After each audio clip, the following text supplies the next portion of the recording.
What's Up Fandom Night, Episode 10. Sario Speaks Fair Use.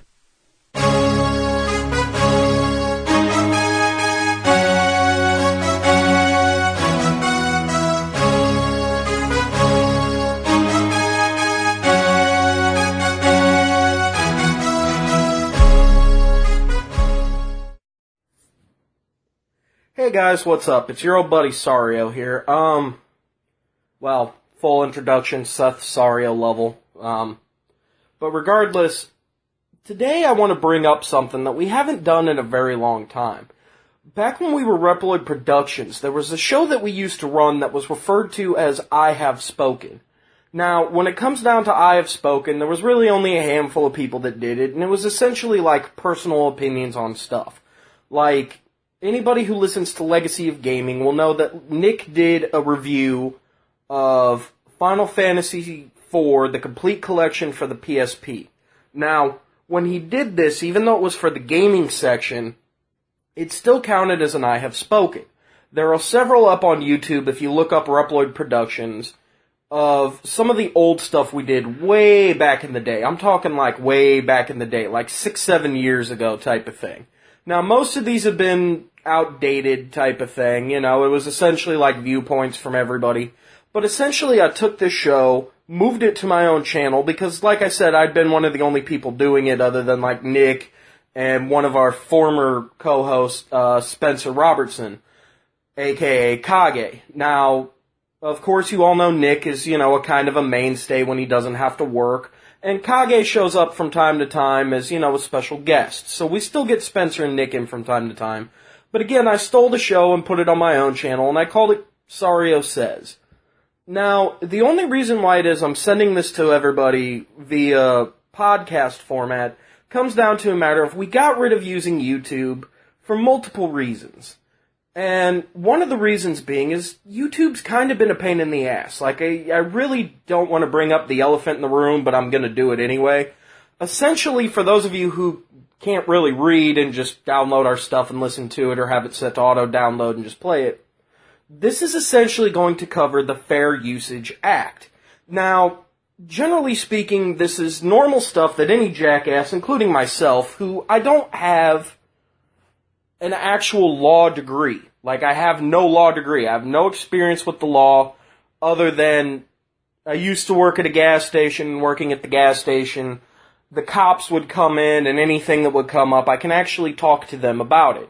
Because, you know, the police officers where I worked at, they were pretty awesome dudes. Like, no matter how much people want to bitch about, you know, cops overstepping bounds and stuff, and it's bound to happen, but that's a completely different topic for a completely different time that I probably won't even cover.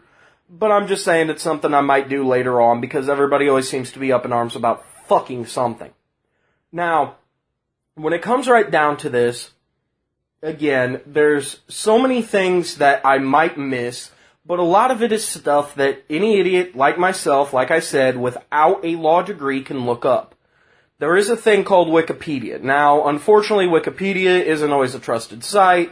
However, considering the fact that they actually have gone out of their way to, you know, make it a little bit more stable, where the only way that you can really change things is if you're credited with your sources. So if you could say that, oh, well, I read, you know, this book and this book and this book from the Harvard College of Law on the frickin' university website, because I'm thinking that's probably the only place that you might be able to get actual law books other than illegally via PDF by going to some of the torrenting sites and torrenting them. But regardless, like I said, when it comes right down to it, I might not know everything, and if there are questions or concerns about this, there are multiple ways to get a hold of us. In fact, let me take a break right here, and I'll let Bill explain everything for you guys on how to contact us. Hey guys, I know you're about to get your podcast on, so I'll be quick. If at any time you feel like dropping your own opinion into what we're talking about, head on over to fandomnight.com, and all of the contact information for every single one of our shows, including the one you're about to watch, is there. Alright guys, I'll leave you alone. Okay, so now that you guys understand that so long as you go to the website and everything, there's email links and all sorts of stuff like that, and You can cuss me out for being a complete and total jackass if need be, but essentially what this boils down to is there's been a lot of talk about the Fair Use Act essentially being, what's the kindest way to put this? Essentially it's becoming a bunch of jackassery. Now, why is it becoming jackassery? And I do apologize.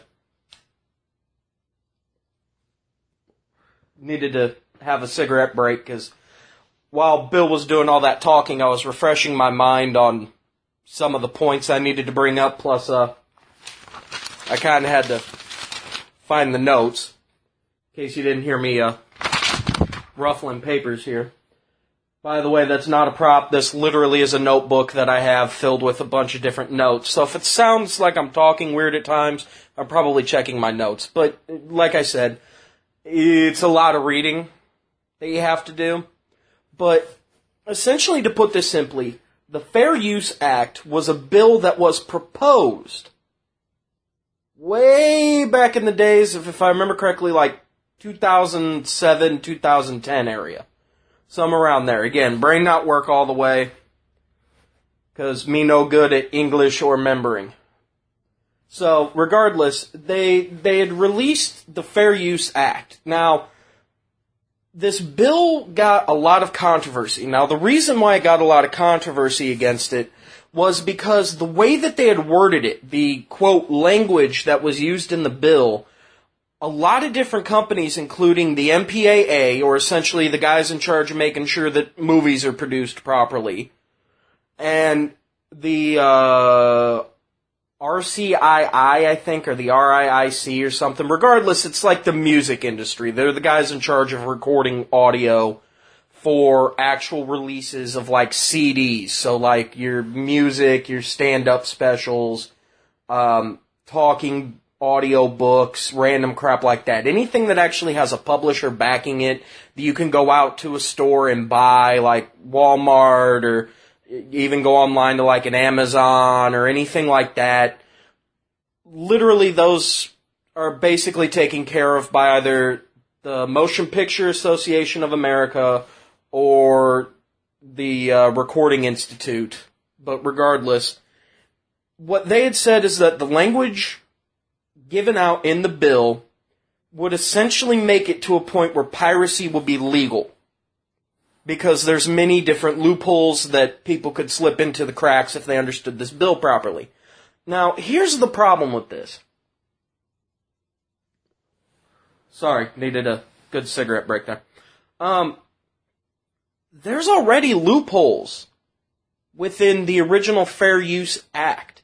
The actual act that, what is it? The actual act that they use now, the current, copyright laws. And I can't think of what it's called right now. Or at least I'm fairly certain. Let me, blah, blah. Okay, no, I guess, it literally is just fair use. My apologies. But, the original fair use bill that was put into place, essentially, what it comes down to is it's a matter of, it allows people to use certain words and language when it comes down to specific things. Like when it comes down to commentary, you can literally have fair use of your own personal commentary over a movie. So think like Mystery Science Theater 3000, or what we do here at Reploid that's the old thing, Fandom Night. Okay, now I feel better.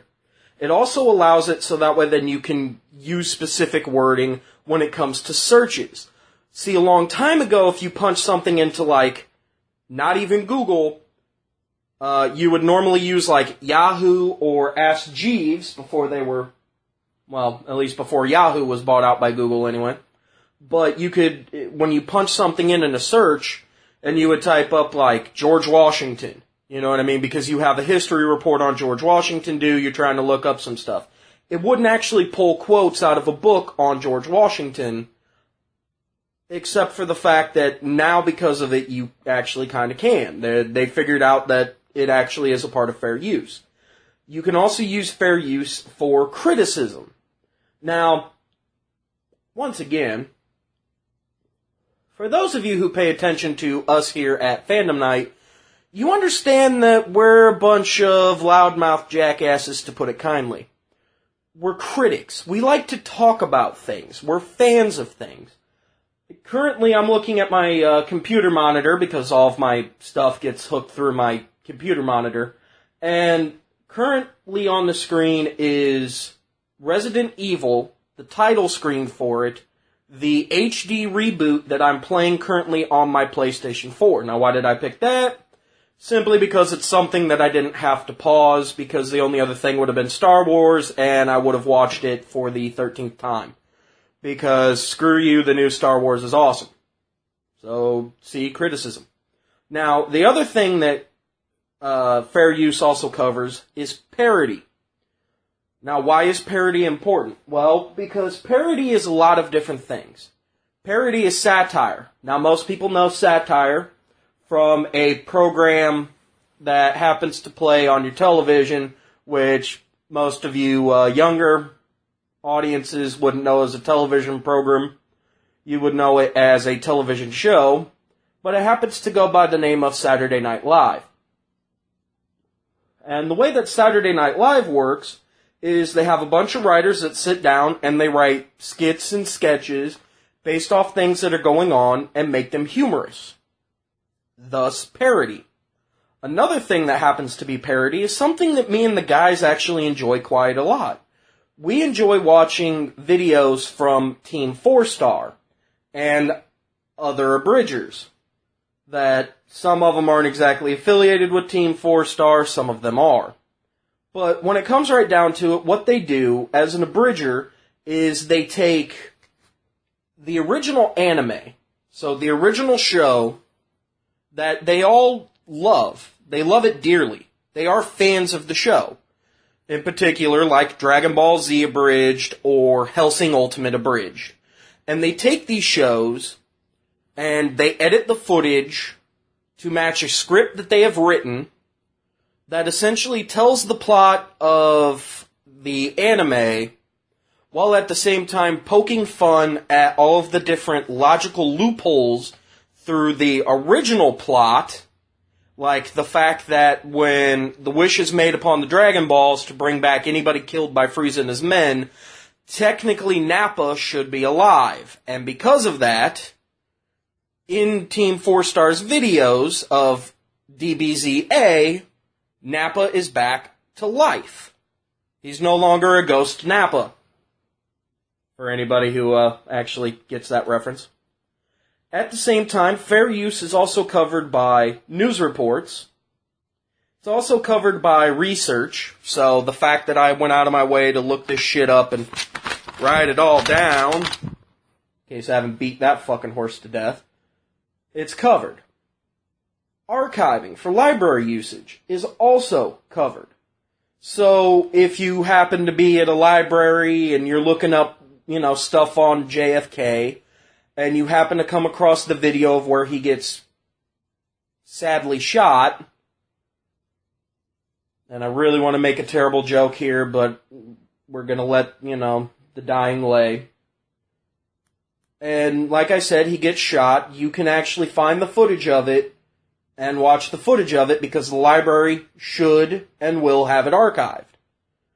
And at the same time, it's also used for scholarships when it comes down to fair usage. So if you're attempting to get a scholarship for college or anything along those lines of academia where you need a scholarship or even a grant, because once you get into college, depending upon what your major is and stuff like that, you need to be able to get funding in order to continue, especially if you're doing, science work. So, most scientists out there understand the purpose of going out of their way to conduct research, to use other people's findings to help back their research, and sadly they wouldn't be able to use it without fair use. Now, what constitutes fair use? Well, there actually is a balancing test to determine fair use. Now, the first of... Dang it, sorry. Dropped my cigarette. Probably a good thing. I shouldn't be doing. It's a very terrible, terrible, dirty, nasty, bad habit that I wish I never would have picked up. But regardless, let's move along here. One of the first things you can do is you can refer to evidence as part of your balancing test. Meaning if you can prove beyond a shadow of a doubt that whatever it is that you put out in the world for others to listen, watch, read, essentially any form of media for people to enjoy, you have to be able to prove that it's a commentary. You have to be able to prove that you can use it in a search. You have to be able to prove that it's criticism. You have to be able to prove beyond a shadow of a doubt that it's parody. You have to be able to prove beyond a shadow of a doubt that it's for a news report. Same thing with research. Same thing with archiving for a library, if not just personal archiving, because there are people who actually collect a lot of things, like conspiracy nuts, once again hinting to JFK and all the bullshit around that with the grassy knoll and the two shooters. And really what it was is now that scientists have been able to sit down and, well, forensic scientists anyway, they've been able to slow it down. Now the new theory is that actually he was killed by one of his bodyguards because the bodyguard heard the shot and went to jump on the car. And because he jumped on the car, his pistol, which was in his hand, hit the trunk of the car, misfired, and actually he killed the president. Regardless, going off topic here, or again that you're using it for a scholarship. If you could prove beyond a shadow of a doubt through your evidence that that is exactly what you're doing, it counts as fair use. Now, how can you prove that it's evidence? Well, part 2, examples, which generally speaking are the importance of items removed. Now, what do I mean by the importance of items removed? Well, we have to skip ahead a bit, and we'll come back here in a second. And it comes down to what's referred to as reproduction rights, meaning anything that essentially you're reproducing, to put mildly. There was actually a case, and I'm trying to find it here. Blah, blah, blah, blah, blah. No, that's not it. God dang it. Stupid notes. My apologies for being all over the place. Ah, here it is. In the 19th century, there was a U.S. copyright case. It was Judge Joseph Story who originally made up the 4 factors. Because there was a man by the name of Reverend Charles Wentworth Upham, U-P-H-A-M, so I'm not trying to be a jackass here and say up him, but regardless, the man literally, in the 19th century, copied 353 pages. Not a joke. 353 pages. Now stop and think about that. You're cramming for, let's say, an English paper. No, even better. You're cramming for a history paper, because this is exactly what it was about. It was about history. You're cramming for a history report. And you literally write out 353 pages from a book written by, let's see, Bella Marsh, in which she wrote a 12-volume biography on George Washington. Now, after copying these 353 pages, you say that you did this all on your own. Literally, you did it all by yourself. But instead of turning that into a history report, you decide, you know what? I'm just going to take the work that this woman did, and I'm going to turn it into a book of my own. Now, the book was actually published by, let's see, Charles Folsom. Now, when Charles Folsom published the book, he published it as a 2-volume work, because, well, 353 pages. Technically, that's almost 1 volume of the Encyclopedia Britannica, I think. Maybe not even. Maybe half of one. I don't know. Regardless, those are huge-ass books. That's what I'm getting at here. Bigger than your average graphic novel. I'm trying to think here. Oh yes, I have the first 5 volumes of the Spawn Essential Collector's Edition. If I were to take volumes 2 and 3, which essentially covers about 50 comics per book, remove all the artwork and replace it with just words, it would be that big for 353 pages. Okay? Now, because Folsom had published the book, Marsh actually ended up suing the company, well, sued Charles Folsom, but the company that he worked for as well, and she actually literally won the case because of the 4 factors of fair use, which I know I have written down here somewhere. My apologies. Bloody hell. Oh, there it is. The first factor is character. Now, character is to be used as fair. One must demonstrate how it either advances knowledge or progressed the arts, and arts is in quotes here, through addition of something new. The second portion is nature. Now, nature is the facts and opinions are not facts and opinions are not protected by copyright. Only expression or fixation merits the protection. Now, the next portion of it is amount and sustainability. Now, if you're using most or all of a work, it does not bar fair usage. So again, going back to an earlier example of parody, when it comes down to Team 4-Star, they use most of it. That's not a lie. They actually have episode breakdowns where they show how they went in and redrew certain things. Excuse me. Ow. Anyway, they'll show how they went in and they redrew certain things, and they repurpose different parts of an episode to make up their own episodes. So again, this does not bar fair use. It's merely unfavorable for the defendant. Now, an example of this is the Sony Corporation of America actually sued Universal City Studios Incorporated for copying an entire television program for private viewing, which was deemed fair usage. So essentially, Sony sued Universal, or maybe it's the other way around, I can't remember. To be fully behind the curtain here as an aside, I literally wrote all this out like a month and a half ago, and I was actually planning on doing a video. But I'll get to the reason why it is I'm not doing this as a video here in a little bit. And by a little bit, I probably mean here by the end of the hour, because you guys who've listened for quite a while know that I ramble, and if you haven't listened for a while, I'm doing it now. Essentially what had happened was, if I remember correctly, it was Star Trek, oddly enough. One of them owned the rights to Star Trek.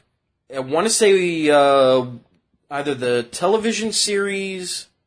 Yes, it was. It was a television series because it was an entire television program. I just said that. There, knock some sense in my dumb ass. But they copied the entire season of the show, and they sat down and they watched it. Now, if I remember correctly, I think this was for doing up a movie, I think, like one of the movies. I'm not sure if it was one of the older ones or the new ones done by JJ. But because they had copied it and viewed it for literally a private viewing for essentially research purposes, it was deemed fair use. Now, however, there's another case called Harper and Row versus Nation Enterprises, which found that a 400-word quotation from President Ford's 200,000-word memoir to be unfair because the portion was, quote, the heart of the work. Meaning, essentially it's the same thing today. Fox News, CNN, any of these other jackass 24-hour news media, MSNBC type fucking outlets where they have nothing better to do but run pieces about how a kitten got run over in Missouri and there's a landslide in Texas that's killed 16 people, and oh, by the way, there's corrupt government officials doing corrupt government official shit. But you guys already knew that, so we're not going to cover that. We're going to cover all the fluff pieces, essentially. We're going to cover real news for like an hour, and then we're going to talk about stupid shit like it's raining in Seattle. Because, for fuck's sakes, like nobody fucking knew that shit. And I apologize for my heavy profanity here, but this is me we're talking about. Essentially, you get one of these 24-hour news networks, and President Obama goes up and he makes a speech about how we're going to fight ISIS, and they have, hundreds of thousands of guns that were purchased illegally on the black market, and we're going to go out of our way, and we're going to shut down ISIS, and we're going to take these guns, and we're going to either give them to our military or sell them to China so we can get rid of some of our debt to the Chinese, or whatever the fuck he says. And they take a simple soundbite, like literally a small, tiny soundbite, that essentially would sum up exactly what he says. Now, they're not really taking this out of context too much. It's literally the chunk of meat of the speech. It's like a 5-10 minute clip out of him talking in front of a camera doing a State of the Union address for like an hour. They take like a 5-10 minute clip and they show it on their TV channel. They put it up on their website for you to listen to, and then they discuss what it talks about. Now, because it is a news article, technically because it's a news report, they could get away with it. But if it deems to be unfair, because they essentially skipped over all of the boring parts where he pauses and, mugs for the cameras so the cameras can get some shots for, the newspaper or whatever, because he knows that shit happens even though most people don't read newspapers anymore, so essentially it's going up on Facebook for whatever fucking reason. And again, I'm rambling, but like I said, if they take this 5 minute to 10 minute clip, and they put it on their show, and be like, this is all it was about, right here, black and white, they can get in trouble for it. Now, the fourth and final is the effect upon value. Now, what does it mean by effect upon value? And excuse me for coughing. Essentially, that measures the effect that allegedly infringing upon the use has had on the owner's ability to exploit his or her original work. Now, the burden of proof rests with the retainer of the copyright, who must then demonstrate the impact of this infringement on commercial use of work. Kick-Ass is the perfect example here. Kick-Ass is one of the most illegally downloaded movies of all time. Now, I think I have a DVD of it somewhere. If not, it's gotten lost in the moves and me breaking up with my old lady, and it might be at her place, or I might have lent it to Nick, and I'm probably never going to see it again because he might have lent it to somebody else and forgot it was even mine, or something like that. But I had the DVD of it, and I say had because, again, I'm not sure where it is. Like I said, I moved like a month ago, and I still haven't unpacked maybe 5% of my stuff. Because I've either been working for Fandom Night or working my actual job. And then when I do have time to myself, it's like, I don't feel like doing anything. But again, back to Kick-Ass. It was literally one of the most illegally downloaded movies on the face of the planet. So much so that when Kick-Ass 2 came around, half, and I do mean half, of the original stars who returned for the second movie either knew that they weren't going to make any money, or whined and bitched and pissed and moaned like a bunch of little babies saying, please do not steal this money out of my mouth by illegally downloading this movie. I need this money to live. Now, while technically that's a lie, because a lot of them were working on other movies and film projects and television projects and running regional, well, not really regional theaters, but they were running actual theaters, like Broadway and stuff like that. So they had more income coming in. But at the same time, this is Hollywood, so we're in upside-down, topsy-turvy land at this point. You know, when it comes right down to creating content, it's either you give it up for free, like we're doing here, you make people listen to ads so you can get revenue when it comes down to, like, television, podcast, or the radio. Or if you're making a movie, you essentially go out of your way to tell people, don't download this movie. And if you do download this movie, make sure that you buy up like 6 copies of my movie so I can actually get paid my salary for being in this movie. Because when it comes right down to it, we all need money. You know what I mean? I work as a janitor. I'm not about to go and scrub shit off of a toilet for free. I'm not. I barely do that at home. And I say barely because I will clean up my house. But I'm not going to go to your house and clean shit off of your toilet unless I'm the one who made the mess for absolutely free. But again, I'll do it at your house because I'm not an asshole. Well, I take that back because my catchphrase is I'm Sario and I'm an asshole so you don't have to be. But you guys understand my point here. Now, when it came down to Kick-Ass being pirated, like I said, they lost so much money on it that most of the actors pretty much knew that they were coming in to do this movie for free. The actress who played Hit Girl actually threw such a stink about it that when it comes down to after Kick-Ass 2, because, you know, everybody begged and pleaded, please don't steal our movie, please do not steal our movie. And they were actually kind of kind about it. But with the way the internet is and the fact that more and more people are just becoming assholes that want to do whatever just because they can, they pirated the movie again. So Kick-Ass 2 came out, and it made a decent amount of money at the box office, and that was pretty much all they had, because when it came to the DVD releases, almost everybody owned a bootleg copy of it. And I say almost everybody because, again, I still don't own that movie, even though I need to get off my ass and do that. Probably replace Kick-Ass 1 as well, but shit, they'll create a 2-pack DVD one of these days, and I'll fucking buy it. Whereas someone like our fearless leader, Bill, he owns both movies on DVD, if not Blu-ray. Which, oh, please God, a Blu-ray double pack, please. That'll save me so much time and effort. Now that I finally have my PlayStation working again.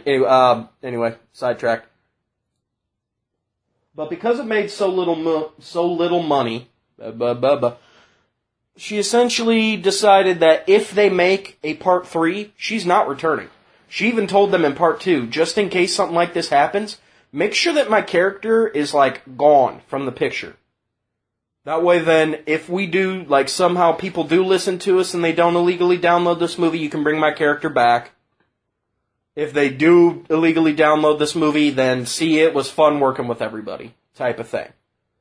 And, again, there are 2 kinds of harm that can be done here, which I've already gone, I wouldn't say above and beyond with explaining it, but the first one is substitution of the original work in the marketplace. Meaning, I'm selling bootleg copies of a DVD, so nobody's getting any money but me. The second is potential marketplace harm that might exist beyond direct substitution. Now, what's beyond direct substitution?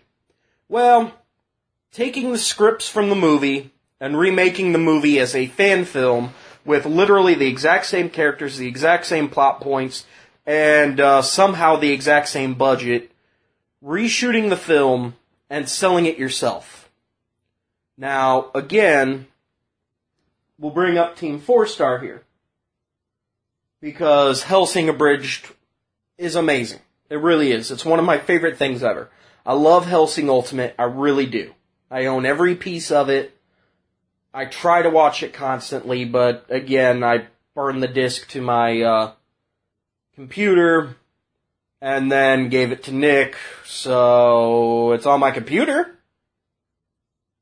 The copies I have, I don't have, but hey, what are you gonna do? It's not my fault that some shit went down and I lent it to somebody and I haven't seen it in a while. And I'm bringing up Nick a lot, and my apologies to him. But, like I said, the Team 4 Stars Helsing Abridged, which is essentially being all done by one of their members, Takahata 101. Now, if Curtis, aka Taka, were to actually release it as a DVD box set of all of Helsing Abridged, so you get all of Helsing Ultimate Abridged, plus some behind the scenes and bloopers where everybody who's recording their parts, fuck up and whatnot, and, you get outtakes and shit like that. Technically, you can buy that and use it as a replacement for the original Helsing Ultimate. Now, unfortunately, no, you can't, because while it's funny and I enjoy the shit out of it, it's not going to replace it. It never will. Now, for some people, it might count as a substitution. For me, not so much. Again, I'm a fan. I understand where the, jokes are, where the humor is. Them making fun of the fact that, the main Nazi's such a douchey fat fuck that pretty much the only thing he's got going for him is enough charisma to essentially command the remaining Nazi army, and the fact that he pretty much is a whiny crybaby bitch who's only good at planning. He's made enough monsters out of what was left of the Nazi army by turning them into faux vampires through injecting a specific serum in them, if I remember correctly, and turning them into vampires. Again, if I'm wrong, fandomnight.com, send me an email. I don't care where to, I will answer it, because I'm on half of the shows on the roster. And now that my long-winded ass has taken a smoke break, let us continue.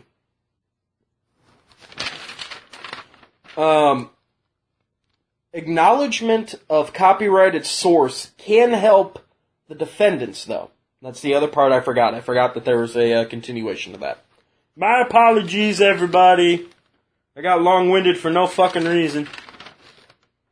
But yes, if you acknowledge the fact that the original copyrighted source is there, it can help you. So again, going back to Team 4 Star, like I just said, when it comes down to DBZA, or when it comes down to Helsing Ultimate Abridged, they do actually make acknowledgement. They state at the very beginning of every single one of their videos, this is a fan-made parody. Let's see.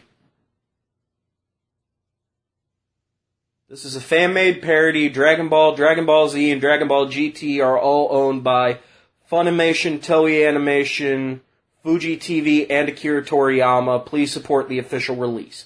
So they literally tell you to go out of your way to buy either the Orange Box Collection, which is a hell of a watch, all of Kai, all of Super, as it's coming out, and you can get it, and get the games, play the games, watch the DVDs, get the actual animated movies that they have.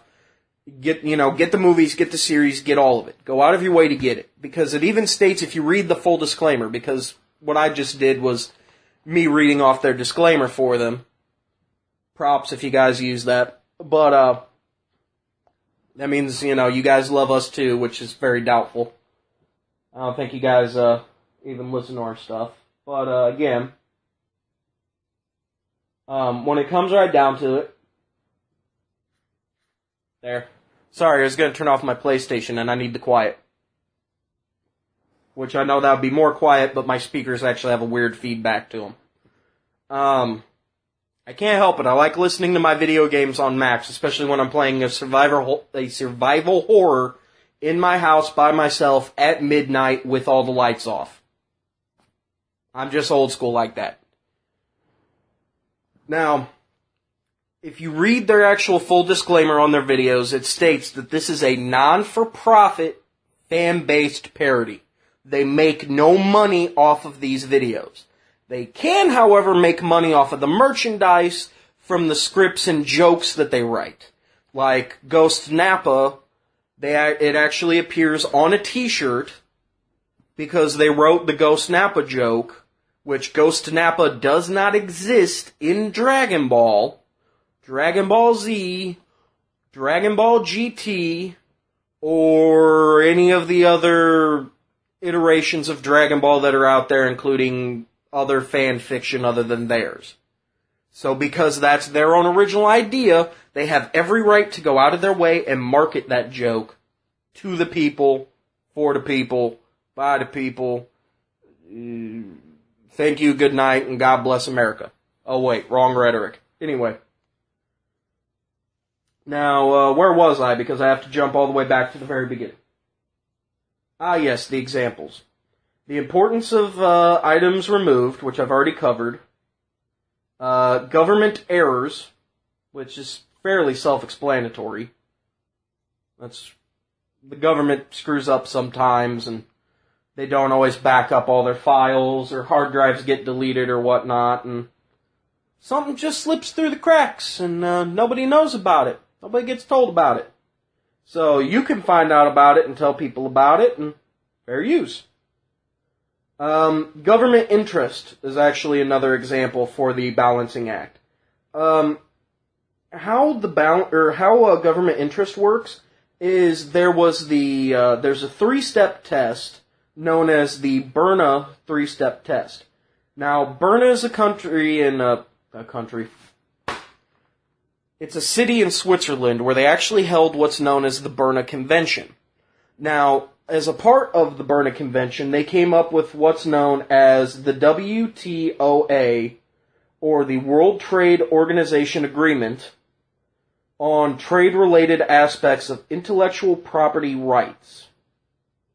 Now, well, actually, technically, the full anagram for that would be WTOATAIP, which is kind of a hell of a mouthful, aside from the intellectual property rights bullshit. Now, two countries... Okay, excuse me. This is going to sound really ridiculous, but two major countries, because technically there are third world countries that don't abide by the rest of the world's essentially governing rules, as dictated by the United Nations. So, if your country isn't big enough to be accepted into the UN, technically you don't have to go to some of these things and you don't have to follow them. But two of the major countries that weren't there were Kazakhstan and Greenland. They were not at the convention. So technically Kazakhstan and Greenland does not have to hold up to fair use whatsoever. Whatsoever. Not a joke. You can go there and download as much illegal shit as you want.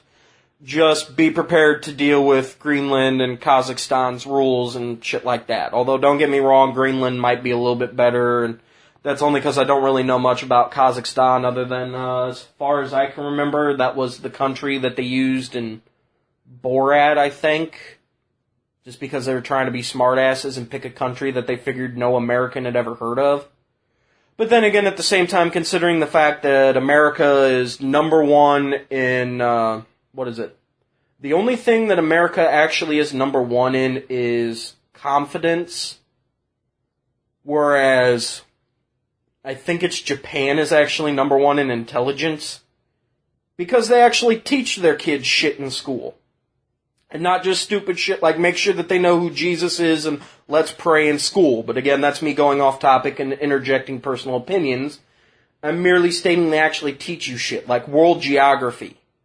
They teach you where certain countries are. Okay, that's going to sound retarded, but at the same time it's also late at night and I'm tired.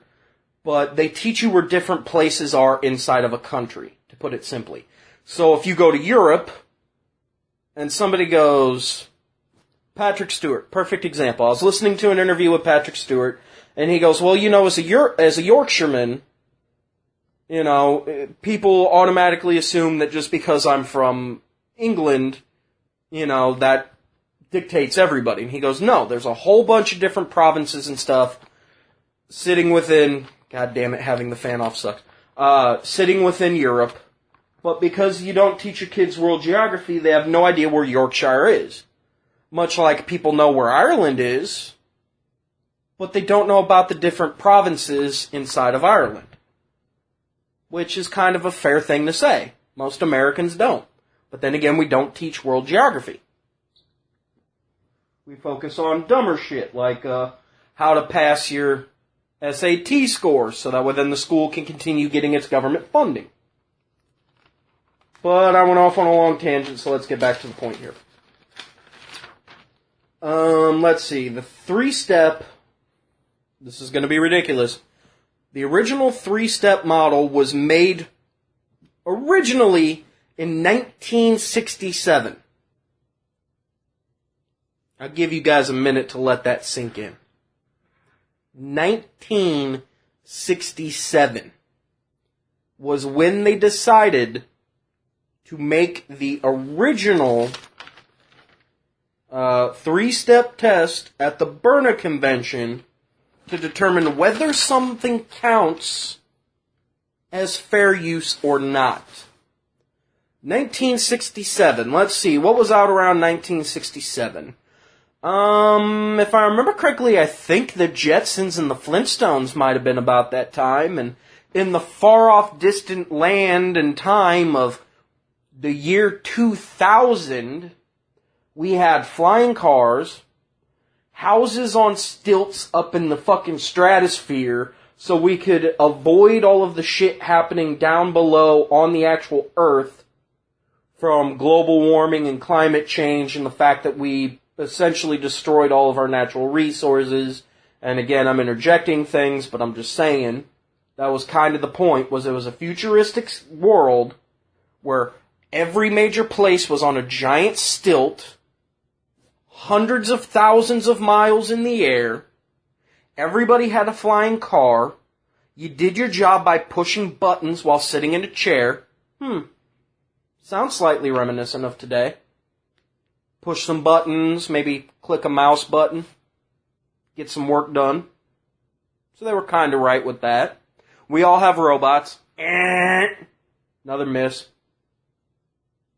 And on top of the robots, which are actually almost borderline AI at this point, like full artificial intelligence, the only difference is they never actually state whether or not they have to follow the 3 laws of robotics. So, I mean, we don't exactly see Rosie the robot killing Mr. Jetson simply because she's overworked as a housemaid after picking up after him, the wife, who's a stay-at-home lazy-about mom. And I'm not saying anything about stay-at-home mothers. I'm just saying she literally is a lazy-about mom if they have to have a maid to clean the entire house while she literally doesn't work. Just saying. They have a teenage daughter who's constantly running around trying to hang out with her boyfriend and get some. Again, interjecting a little bit of extra points there, but that's kind of what was going on. And their son, who's a genius, but at the same time, whilst being a genius, all he wants to do is sit around and play video games. So again, your standard average American family. Only set in the far-off land of 2000. And yes, I said land and not time, because apparently this is an alternate reality, because we're in the year 2016 by my watch here that has a built-in calendar and can read emails to me and tell me when I'm getting a phone call so I can hook it up to my other Bluetooth devices and talk to people. But seeing as how we're in a further off time, this clearly has to be some sort of parallel universe. But regardless, like I said, seeing as how this doctrine is almost 40 years old, it's definitely time for an update, because they clearly didn't predict the internet back in the days of the Jetsons. In fact, there's a movie out. It's a documentary, what is it? I think it's called The Rise and Fall. No, it's not The Rise and Fall, because that's essentially that's the subtitle to it, is The Rise and Fall of Tower Records, which was written by Colin Hanks. Well, the idea was essentially made by Colin Hanks, which, for anybody who doesn't know, he's actually the son of Tom Hanks. He's actually a pretty good comedian, and he's a pretty decent actor. In fact, I just got NCIS Season 11, and I forgot that at the end of Season 10 and the start of Season 11, he's actually an integral role for the plot. Like, that's how good he is. I completely forgot it was him. I was too busy hating his character for being a complete and total sleazebag douche fucking lawyer who essentially his entire job has been to put people behind bars for, quote, breaking the law whilst trying to uphold the law. But it's not like he's doing it in an underhanded way. He literally is like one of those smart, cocky, like... He can have you arrested and thrown in jail for littering. Like, that's how that's how good this guy is, like, as a character. That's how good he is with the law, type of thing. But again, I'm sidetracking. Now, back to the notes. The reproduction rights, which is part of the 3-step. The first is general, the second is exceptions, and the third is AV. Now, the first for general is authors of literary and artistic works using the Berne Convention, well, as a definition anyway, shall have exclusive rights of authorizing the reproduction of these works in any manner or form. So literally, I write a book. And mind you, I've been trying to work on a book for a while. Essentially, the book is... I want to say it's kind of a fan fiction, but it isn't. It's essentially my main character happens to be in kind of a bad place in his life. He gets into a car wreck. When he wakes up, gets into a car wreck.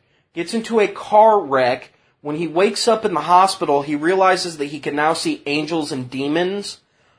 But they look like normal people. The only difference is demons wear white suits and angels wear black suits. They all have special powers.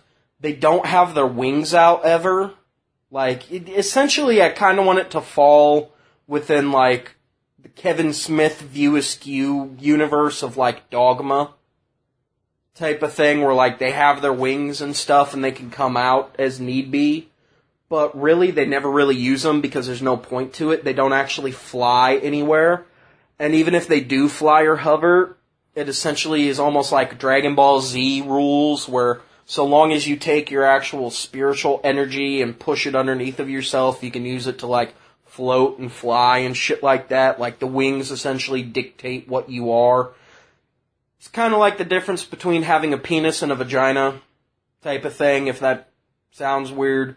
Like, it pretty much it dictates, okay, that's going to sound insensitive, but it dictates what you are. Now, I'm not trying to be a dick to anybody in the LGBT community who, you know, they feel as though they were born the wrong gender. Like I said, I'm not trying to discriminate, but that's the easiest example I can make here. You know, if you have literal, like, white bird wings, you are essentially an angel, which, again, the suit kind of dictates it. That's the reason why they have the black suit, is to contrast the fact that they have white wings. Much like in the reverse, where demons have, like, black feathered wings to dictate that they're angels. That's why they wear the white suits, is to help accentuate the fact. Now that big words are coming back to my dumb pea brain. And then, of course, you know, there's comic moments where I make references to different shows and animes, like Dragon Ball Z, during part of the training montage I have in the book. Part of it is actual flight training, and he actually uses, you know, my main character uses Dragon Ball Z as a reference. And he literally openly references it. You know, I make nods to different songs that I like and listen to. I make nods to some of the video games I play. I make different nods to some of the movies I watch. Like, literally the entire thing is a Kevin Smith style of book. And I know some people out there are like, well, fuck Kevin Smith. All he ever made was fucking Clerks. And after that, everything else was a piece of dog shit trying to, you know, recreate that magic. Say what you will, I'm a fan. I especially like the fact that the man only works on shit that he wants to work on.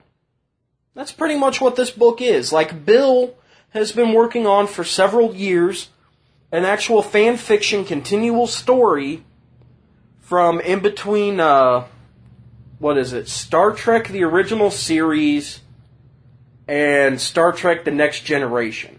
Like, if I remember correctly, Star Trek the original series took place in, like, the 2260s, and his book is supposed to take place in the 2270s, moving into the 2280s, because then about near the ass end of the 2280s is right around the time that they start Next Generation. So he's not trying to step on any toes there. All he's doing is, as a fan of Star Trek, he's trying to go out of his way to actually write something that other Star Trek fans would actually enjoy, much like himself. So, you know what I mean? Now, where was I? Oh yes, authors of the literary and artistic works. Correct. Now, like I said, they have the exclusive rights of authorizing the reproduction. Meaning, if I decide that I want to go out and I want to take Dragon Ball Z, for instance, and I'm going to release my own, quote, official release of Dragon Ball Z, I can't. Because that comes down to Akira Toriyama to decide who actually gets the rights to release it. Like, everybody argues about the rights of intellectual properties. Like, you know, who actually is in charge of the distribution rights of the movies. Who's in charge of the licensing rights for making toys and mugs and different things of that nature. And of course, the list goes on and on when it comes down to that. My apologies there, my phone went off, so I had to double check something real quick. Now, the second portion of it is exceptions. Now, the exceptions dictate that it is up to legislation in countries of the Union, meaning those that were actually there at the Berna Convention and those under the UN. It is up to the legislation in those countries to permit the reproduction of works in special cases, provided said reproduction does not conflict with normal exploitation of work and does not unreasonably prejudice legitimate interest of the author. So what does that mean? Well, essentially what that means is I write my book I was telling you about, okay? I think if I remember correctly, because it's been quite some time since I've actually... my apologies there. Trying to put on my shoes and balance some stuff. Essentially what that comes down to is I make my book, right? And I've decided I'm going to name my book Dude Fights People. Because I'm not going to give you guys the actual name of the book. Because it seems like every time I start working on it, even though I'm only on page 45 of what's written in my head to be almost 2,000 pages, yes, it's that ridiculous of a novel. There's all sorts of stuff going back and forth. It's literally an epic. There's comedic parts, there's action-y parts, there's lovey-dovey love interest parts, there's all sorts of shit. Like, if they were to make it into a movie, it literally would be considered an epic, because like I said, there's, you know, what is it? There's rom-com, there's sitcom, there's sit-drama, so situational comedy and situational dramedy, romantic comedy. There's action, there's adventure, there's fighting, there's sci-fi, there's fantasy. There's so much shit to it that literally it would be an epic. Like, I'm not gonna lie. And I'm not trying to say that my book and my story idea is epic. I mean, that's literally the classification. Because you can usually classify things as adult literature, young literature, young adult literature, because of course young literature is like children's books like Horton Hears a Who and Dr. Seuss stuff, sci-fi, fantasy, fiction, non-fiction, biography, autobiography. Like, there's so many different ways to break it down that quite literally, since it could fit in several different genres, it counts as epic. Of course, then again, I'm probably wrong because I'm more of a science and math guy than I am an actual English guy, which is the reason why it's taking me so long to write the book. I have yet to get off my ass and actually put pen to paper or fingers to keyboard other than the 45 pages I've typed out. Which is funny, because the book is actually an old George Carlin joke come to life. It originally started as a suicide note that I decided to erase and turn into a story because I went off on a side topic. Like I'm doing now. So, notes. But like I said, I write my book, and I make it. Now, technically, if somebody in France decides that they literally want to plagiarize my book and literally rewrite it word for word, but this time they're going to translate it into French, technically they can do that unless I buy the rights for it in every language for every country under the Union. So that way then I get all of the money for the book. That's actually how it is that J.K. Rowling's got all of the money that she did. It wasn't just because everybody and their brother went out and bought all the Harry Potter books. It's because when it came down to publishing, the publishers knew that if they buy the rights to this book and publish it with a UK version, there's an American version of the book, and I'm not saying that those versions are different, I'm simply saying that they bought the rights in America for it. They bought a Canadian rights for the book, they bought a Mexican rights for the book, they bought a Venezuelan rights to the book, they bought an actual rights for it in Spain, they bought them in Ireland, they got them for Africa, they got them for over in China and Japan. Meaning, if somebody in Russia went out of their way to pretty much copy the book from English and rewrite it, translate it into Russian, technically they could get all the money for it and she would get dick. As an understatement. So, because the publishers are good at their job, because they know that type of loophole bullcrap, that's how they get away with it. And of course, the third factor to this is any, and I mean any, sound or visual recording shall be considered as a reproduction for the purposes of this convention. Now, what does that mean? That means I am currently talking into my phone, because that's how I record audio. Actually, technically, that's how Scotty and I record audio for the wrestling podcast that we do for Jobber Wrestling Corner. Shameless plug for anybody who's a wrestling fan that hasn't quite figured that show out.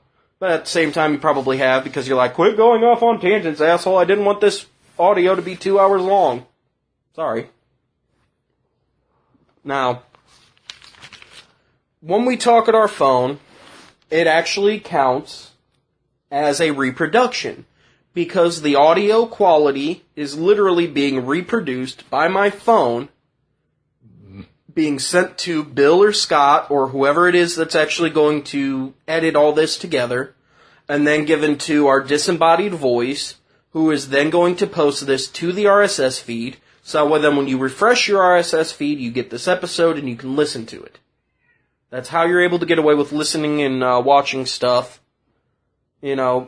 prior. In fact, the second something comes out live, like Saturday Night Live, as you're watching it on television, and it technically is live unless you live out in California or something where there's a delay or something, if I remember correctly. Now, sometimes there isn't a delay, and I know that certain late-night shows, they actually will put one up, just for the simple fact of sometimes there's segments that, can't be shown until after a specific time and certain places and stuff like that. So, I mean, that all comes down to the legality of what is referred to as the Carlin Code, which the Carlin Code I've broken many times here, but that's because by law I have my First Amendment right of free speech, which I am allowed to say pretty much whatever I want to, so long as it's not too hurtful. And even if it is hurtful, you can get back to me and tell me it was hurtful, and I will apologize. I really will. I try not to offend too many people. I really do. I don't like offending people, because being a fat, chubby bastard who broke up with his girlfriend a year ago, and before that couldn't find a woman to save his life, I understand what it's like to be ridiculed and made fun of. You know, I was picked on all through grade school, shit like that. Like, I try not to upset people. I really, really do. Unless you have it coming by acting like a complete and total asshat. And then if you're acting like an asshat, sorry, you got it coming. Just what's gonna happen. I'm just gonna tear into you. Because I can be a dick if need be. Now, to date, only one case. One. Let's let that sink in. Where was it? 1967 until current time. One court case has used the Berna Convention's 3 steps to figure out whether something counts as fair use or not. They use the Berna 3-step test. To date, one court case. Now, how did this come about? Well, because of restaurants, bars, and shops were essentially being charged, if I remember correctly. Yes, let's see. Restaurants, bars, and shops had to pay a licensing fee for having the radio or the TV going. Now, because of this case, restaurants, bars, and shops do not have to pay a licensing fee for turning on the radio or having the TV on whilst you're sitting around drinking a beer or getting your hair cut or waiting in line at the DMV or sitting in a doctor's office or anything of that nature. Now, the specific companies will dictate what is acceptable and what isn't. Like most bars, generally speaking, if I can continue speaking properly and enunciating correctly, I need to remember to open my mouth a little wider when I talk. When it comes right down to it, most bars and stuff, if they have a specific theme, like it's a biker bar, they usually play like rock and heavy metal type of stuff, you know. I mean, I'm really speaking like generalized here, because there are a lot of biker bars for African American people where they will play like old school rap and shit like that, but like I said, it's all kind of dependent on how the establishment feels that, it all is codependent upon how the establishment feels that it should be run. So if you go to a sports themed bar, they're going to be playing ESPN radio where you can listen to a ball game, and they'll be playing like 3 or 4 different like football, baseball, and basketball games on the different TVs depending upon which sports season it is. You might have NASCAR on, certain shit like that, you know what I mean? You go to a gay bar, you know, there'll be whatever type of music they feel like playing there, because again, I'm a straight male, I've never been to a gay, well, technically that's a lie, I've been to a gay bar once, but technically it was a nightclub and not a gay bar, and the nightclub scene here in town is essentially play a lot of like techno, bullshit music, which I don't really have that much against techno, other than when you're drinking and they have it blaring at a soothing 101 decibels. Yeah, it's not my type of party. I'm more into like rock and punk and ska punk and heavy metal and old school gangster rap and shit like that, classical, jazz. Like I said, I like everything, but mainly I stick towards my main roads, which is hard rock, heavy metal, and ska punk, along with video game songs, which again, there's some electronica, but getting off topic. I'm just saying that's what I would play in my bar or restaurant or whatever. Let's see, in 1907 there was the Statute of Anne, which was the first copyright law, to give you guys a little bit extra history. The 4 factors I've already covered. Sorry guys, my notes are kind of jumbled. The meanings of such, which is fucking Jesus Christ, no, it was like 30 pages long, holy shit. Okay, here we go. Now again, this was all copied word for word, and I will give full credit to Wikipedia for this. So you can check their sources. Just saying. In the litigation of infringement, definition bears the burden of raising and proving use was fair. This only happens if plaintiff shows sufficient enough evidence at the start of the case for copyright infringement to have happened. Which, there's an actual technical word here, which is called prima facie, I think? I don't know, I can't read my handwriting, because apparently I was writing this down really quick. That, or I was trying not to fall asleep.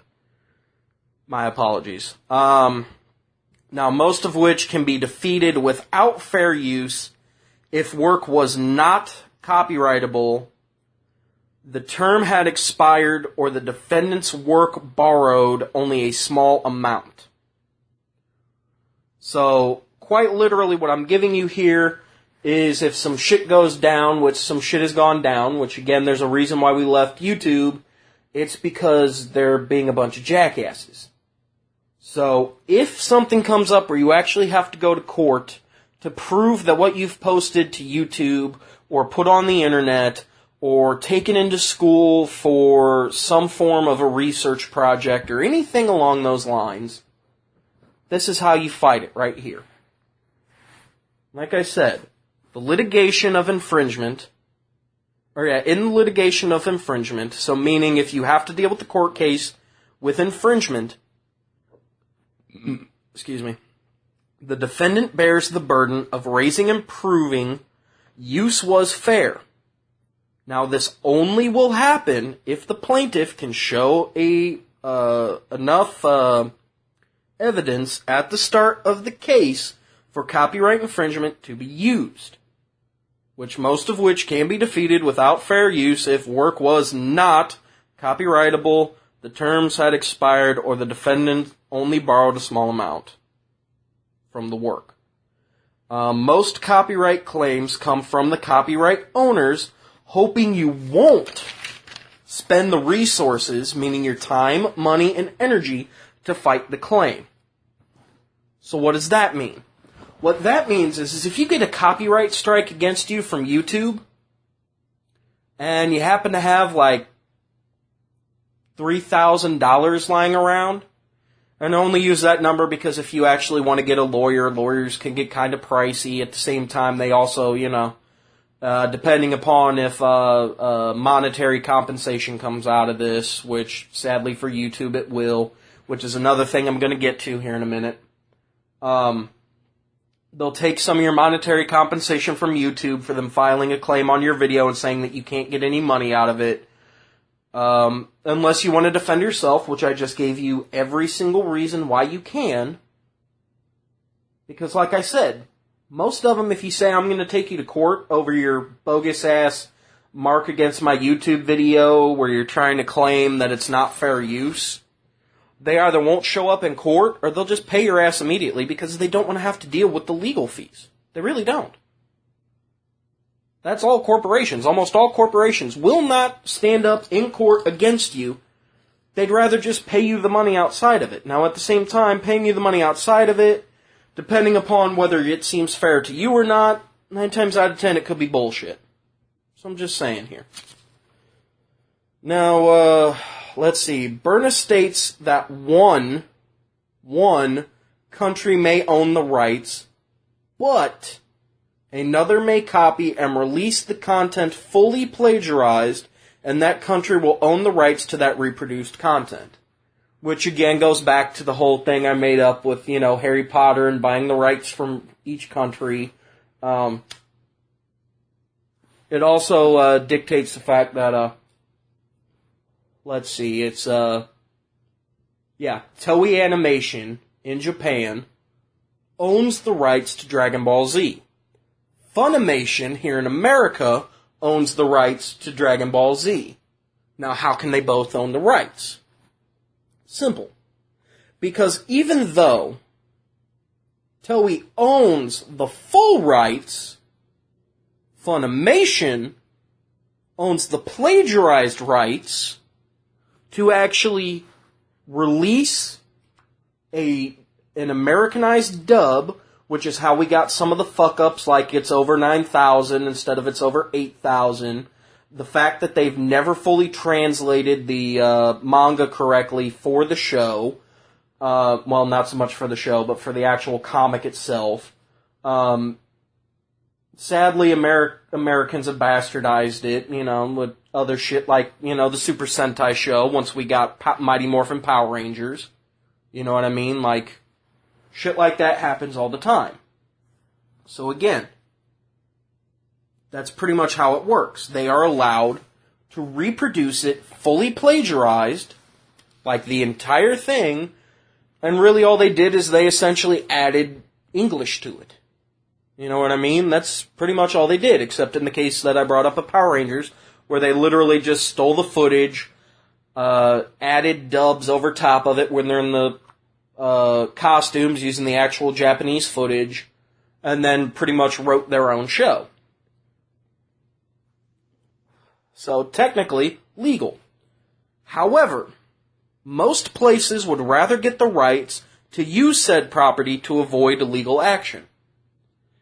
So, while my example, after that, is technically bullshit, they essentially bought out the rights. Okay, they didn't fully plagiarize it or any of that shit I just said, but they could have. Instead, they went out of their way to make sure that lawsuits wouldn't happen, and they got the blessings of Akira Toriyama to actually, dub it or not dub it. Yeah, dub it. I don't know why I keep thinking dub and sub should be flip-flopped. Probably because I'm a retard, because sub means it's subtitles, and dubbed means that they actually went in and duplicated the voices.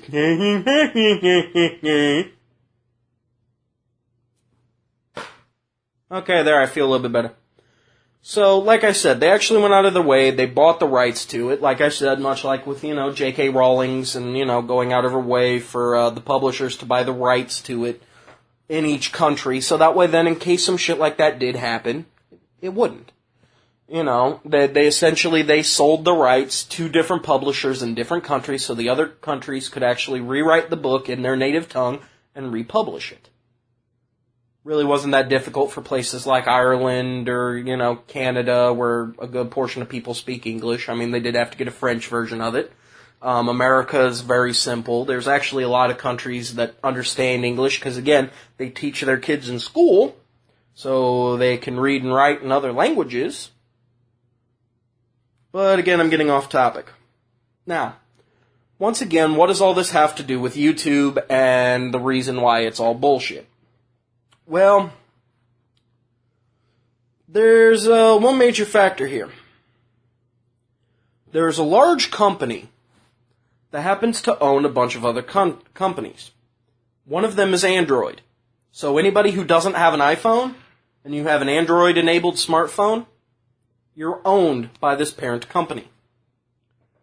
There's a streaming company out there called Songza.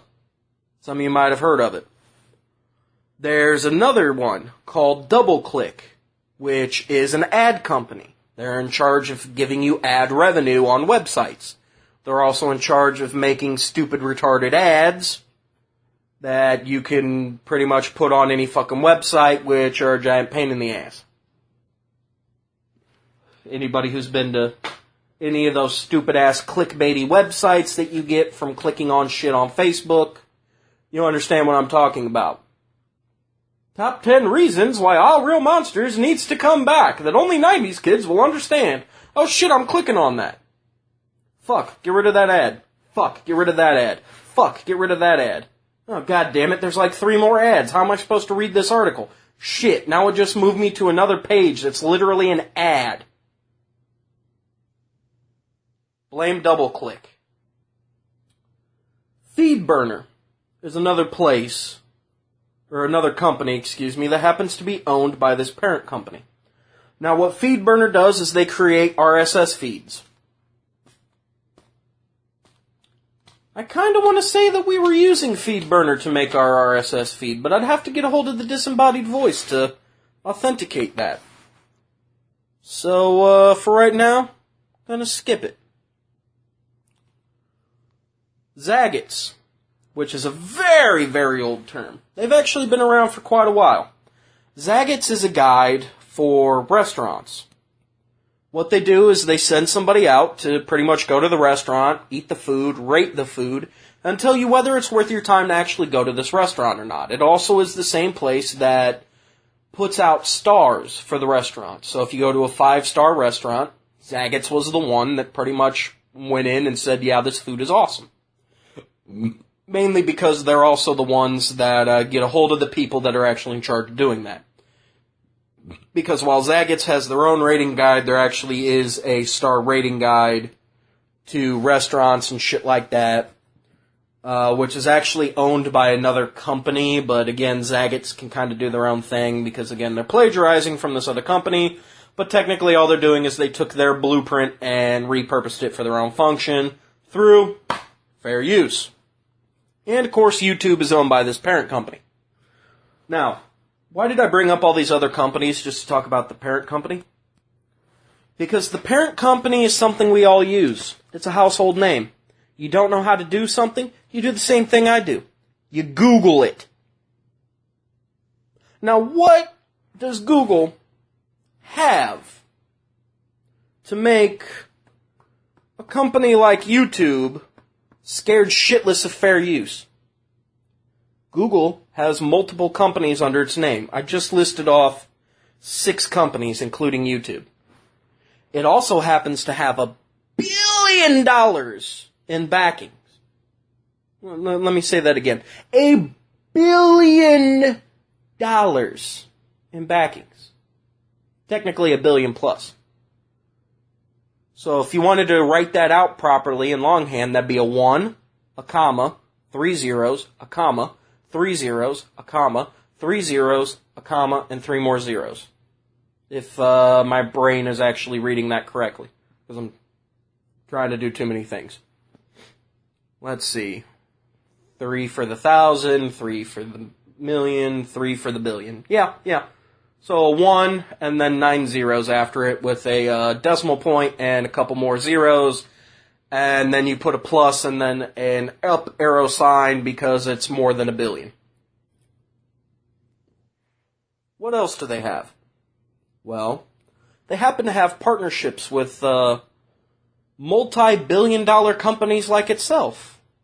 Most of them media outlets, like Universal Studios. Huh. Coincidence. What else do they have? Well, shit, they have their own ad agency to help make ads. Run different ads. Holy shit, Google runs ads. Like ads for alcohol that I don't care about, because even though I do drink alcohol, it's not on the regular. So I don't want to hear about your fucking Jim Beam and your fucking shot of SoCo and your fucking Fireball and your stupid Jack Daniels bullshit. I don't care. I don't want to hear about fucking Budweiser or Busch or Coors Light or any of those other fucking piss-tasting drinks. I don't want to hear about Strongbow, even though they went out of their way to hire Sir Patrick Stewart. Even though he's more of a Scotch drinker than he is a hard cider drinker. Of course, then again, he also is English, and technically hard cider is more of an English breakfast if you're an alcoholic, but that's a different story. Sorry, finishing off my smoke. Let's see, what else do they do? Oh, they run advertisements for movies. Huh. What kind of movies do they advertise for? Well, shit, mostly Universal. Unless they get paid the big bucks through the ad agencies of places like Fox to tell you about Deadpool, and X-Men, and Fantastic Flop. And I'm sorry, I still haven't seen that movie, and I refuse to see it because they purposely went out of their way to make a shit movie so that way then they continue to hold the rights. And Shitterman, because they don't really need to retell Spider-Man for the 13th time, but they have to retell Spider-Man for the 13th time because that's the only way that they can keep their ad revenues up. Or not their ad revenues, excuse me. So they can keep their rights to Spider-Man, even though they're going to be kind and share it with Marvel and Disney, which Disney's another one that'll pay out the ass, so that way then you could see Star Wars stuff and their new live-action Jungle Book. And yes, I said new because there already was a live-action Jungle Book that everybody seems to have forgotten about because that's how bad it was. Shit, what else do they do? Oh yeah, that's right, they advertise TV shows on there. Holy shit. Man. What else do they advertise on fucking YouTube? Well, shit, anything that anybody throws money at them for. Holy hell. Man, what a coincidence. By the way, if you can't hear the sarcasm in my voice, kind of an idiot here. I'm just kind of being honest, because quite literally, Google has so many connections that they can literally do whatever they want. And because they are owned by so many other companies, and own so many other companies, and they have so many dealings with so many other companies, that they're worried about fair usage. In fact, YouTube has it set in their user agreement. Got that right here too. The YouTube user agreement will, basically they could put a block on your video from YouTube. Now, mind you, if you're on YouTube and, you want to look up the video, that's fine. But they can lock it for certain reasons. Like, if you're trying to search it through Yahoo or Google itself, or for some ungodly reason you decide to go to Ask Jeeves, which is now just ask.com, which I don't even think fucking works, and if it does, it's riddled with so many bugs and viruses that'll get on your computer that you probably don't want to go there. And I'm not trying to be a dick or nothing. But they can limit it internally, or externally, excuse me.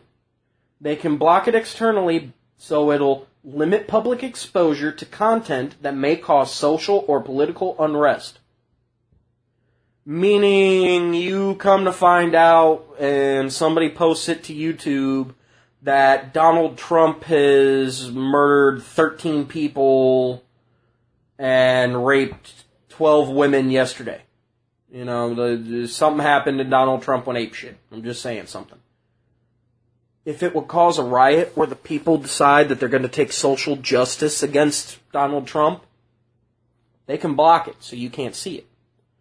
Now, this also works because they can also go out of their way to block your content for, off the same the same reasoning here, for the social or political unrest. They can also block your video if it happens to talk about how privileged the upper class really is. Like, if you really want to get behind this whole we are the 99% thing, and you want to talk about the top 1% of Americans that own this country, and yes, I do mean own this country, that's how much money they have. They can buy and sell you in a moment's notice type of thing. That's not a joke, if they literally wanted to, because technically it's an old saying, but it is true. Everybody has their price. Literally, you can ask anybody to do anything, and if they go, fuck that, you can go, how about money? How much money would it take for you to do this? So that's how that works. And believe me, some people have a pretty high price when it comes to certain things. Like, I know Shane, even though he doesn't want to admit it, he's... Okay, this is going to sound ridiculous, and I don't want you guys getting upset with Shane, because Shane actually has a gay brother, But when it comes to the question of his own sexuality, Shane is kind of a homophobe. Like, I keep telling everybody that we need to record, like, the in-between stuff, and technically we do. It's for the What's Up Fandom Night section. But that's recorded us bullshitting. Like, we actually bullshit in between episodes all the time. And a lot of it is, like, all of us getting up and, like, waving our junk in Shane's face. And I don't mean, like, we literally, like, unzip our pants and whip out our dick and wave it in his face. I mean, like, we'll walk by and, like, purposely, like, put our junk first, like, as close to his head as possible because it makes him uncomfortable. Type of thing. And, like I said, he's not homophobic. I mean, it's just, the term that I can use most easily to describe it. You know what I mean? Like, he's had plenty of, like, gay friends. Like, he's okay with gay people.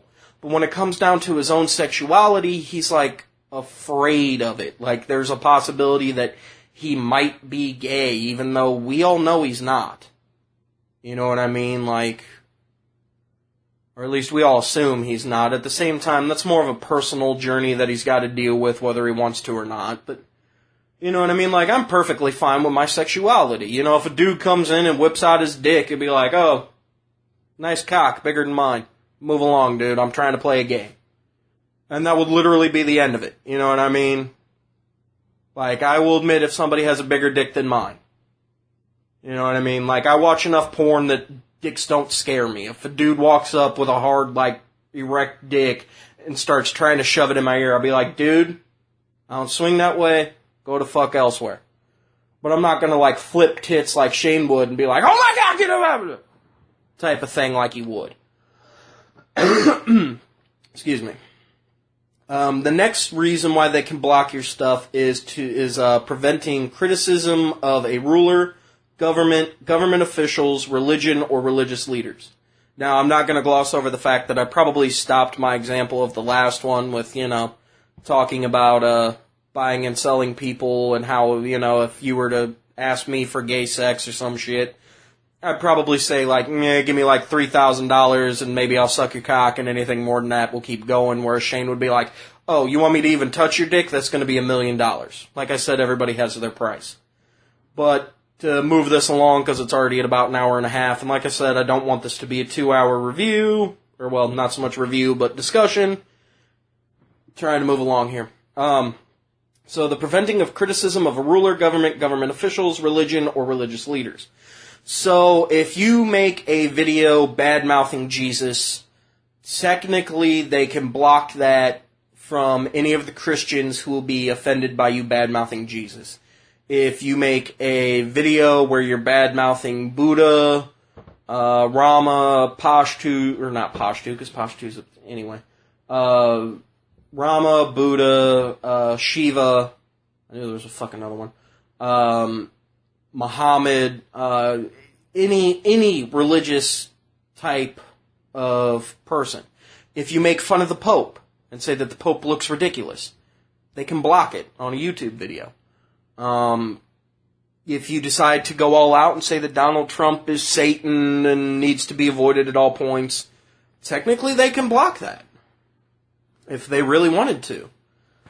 If you're going to criticize fucking Kim Jong-un, you know what I mean? Like, again, I try not to offend people, but when it comes right down to it, there are people who just, I feel like they need comedy in their life. Like, they take things too seriously. Like, Vladimir Putin, for one example. Putin seems like he actually could be a cool dude. Like, I'm not saying that I want to be buddies with him or nothing. I'm just saying, at the end of the day, he seems like he could be a cool dude. But the problem is the way that he runs his country, he runs it so seriously, it's like the guy doesn't take time to laugh. If you can't find time to laugh at yourself, or just laugh in general, something is wrong with you. Now, I'm not saying that, going out of your way to laugh at the misfortune of others, unless it's a comedian talking about their own misfortune. Like, if I talk about the fact that I'm a fat guy with a tiny cock and you all go, haha, that's funny! Cool. So be it. God bless. Have fun. And mind you, I'm a deist. Which, for those of you who don't understand what deism is, essentially I believe that God exists, but God really has no influence here on earth. But then again, that's my philosophy when it comes down to it. If you want to talk my practicing religion, technically I practice Wicca, but that's a whole different kettle of fish when it comes right down to it, which is kind of funny. Technically I could have said a cauldron of fish. Witch humor. Anyway. Technically, at this point, with me being a dude, warlock humor, but now we're just splitting hairs. Ha-ha! Magic! I'm letting the awkward silence just sink in. Just go with it. When it comes down to violations of national laws, like copyrights, hate speech, and anything of national security. So, if WikiLeaks would have been released as a YouTube video, if the Sony hack would have been released as, well, no, because technically the Sony hack isn't national security. Somebody hacks the Pentagon and releases the specs to one of the new tanks that they're rolling out. And the tank happens to carry ICBMs of a nuclear pay grade, and these happen to be mobile tanks that have aquatic features because I happen to be looking at Metal Gear. So we're talking about a Metal Gear. America has a Metal Gear. It's bullshit, but just go with the fucking example. Somebody hacks into the CIA and the Pentagon, and they happen to release the fact that America has a Metal Gear capable of launching a nuke at any country at any point in time from anywhere in the sea and blowing up that country. And there's no Solid Snake to get out there and plant C4 on the right leg, the left leg, the left leg, the right leg, the right leg, the left leg, the right leg, the right leg, the left leg, the right leg, the left leg, the left leg, the left leg, and then the right leg to blow it up. At least I think that's the order. I know the last four are correct because you have to go left, left, left, right to plant the C4. Or he runs out of C4 and gets blown up by the Metal Gear. I don't know. Who knows? Anyway, something happens and nobody can stop the Metal Gear. Technically, that is a national security risk. Not just for our country, but for every other country. Because since every other country will know that we have a Metal Gear, they'll start lobbing nukes at us. Because every other country will know that we have a Metal Gear, because we know that we have a Metal Gear before we can tell other countries that we're planning on blowing up Canada. I don't know why, it was just the first fucking country that came to mind, especially the least likely to actually pick a fight with anybody, because Canadians are way too fucking nice. Although they did pick a fight with ISIS, which means you've got to be on somebody's shit list for Canada to get pissed off at you. Technically, ISIS is. But again, hate speech. You know what I mean? You're pulling the Donald Trump and saying that all Mexicans are rapists and murderers, and you start talking shit about Korea. You start saying that we're gonna, blow up Russia. We're gonna nuke the Middle East. Fuck Europe. The Queen can eat a dick. I don't know, because he's bad-mouthing women, and she's the first woman of importance that came to mind. My apologies to all other female dictators out there. Well, not so much dictators, but all other female leaders of the world. My apologies, I'm a stupid American. What do you expect? My schooling sucked. Even though I graduated from high school. I did wash out from college, though. But that was my own bullshit. I kept getting fucking pneumonia because I didn't have a license and couldn't drive. And waiting for the bus in the winter sucks. Anyway, moving along. They can prevent access of videos to minors. Duh. People put shit out there where they cuss heavily and they go out of the way to show sexual content. 9 times out of 10 in a humorous manner. But there's still some woman shaking her boobies and walking around with a low-cut top and half of her tits hanging out. And, a dude walking around wearing, shorts with his pecs all hanging out and, his dick's all, hanging out the bottom of his shorts or some shit. I can only speak from a straight male's point of view when it comes down to sexuality, and what can I say? Big boobs and a nice butt. I'm happy.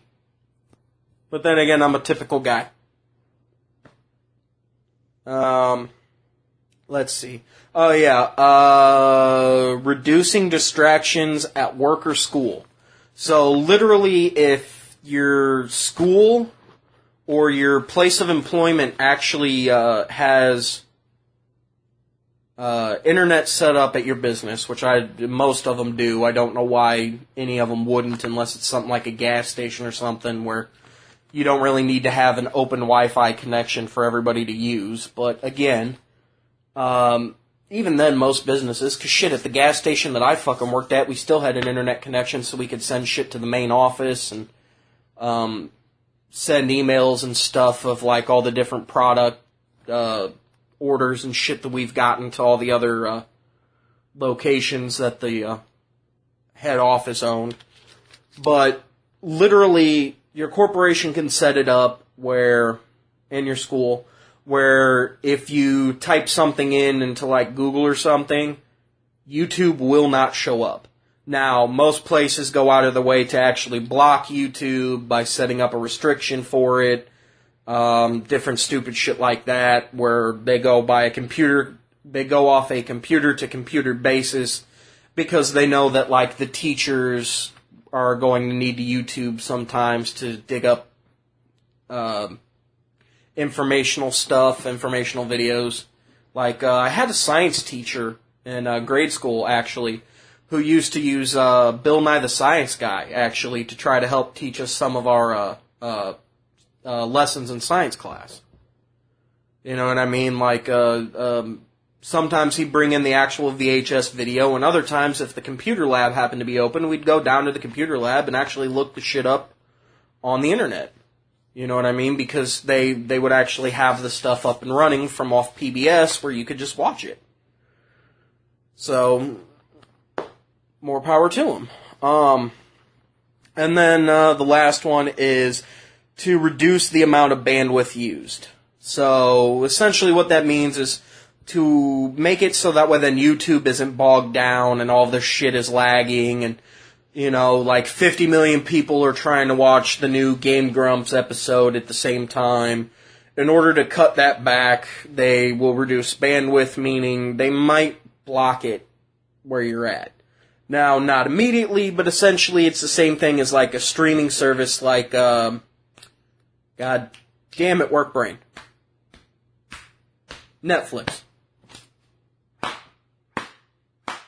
Work brain. How can you not remember Netflix? 70-inch plasma screen TV with Netflix.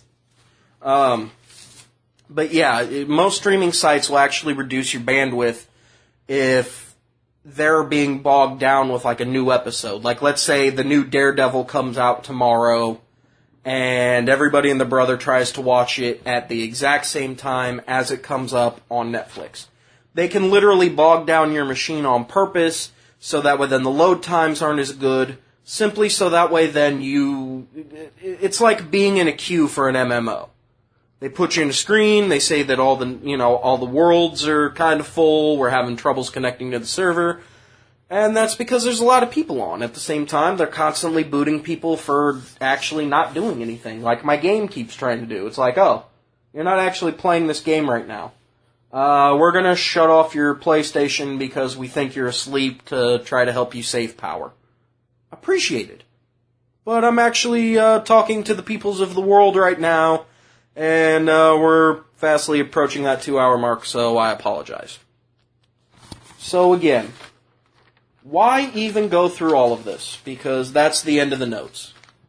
So thank the gods, and the goddesses, and the nothings for all of my atheist brethren out there.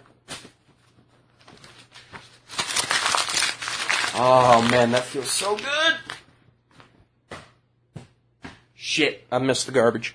Anyway, I'll pick that up in a minute. Like I said, why even do this?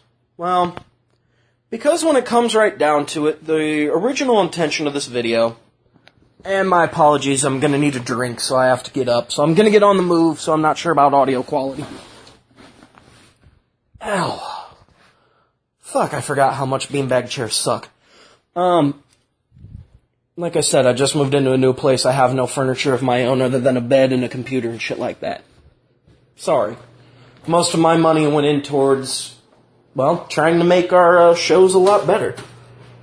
By buying up microphones, wires, soundboard, and different shit like that.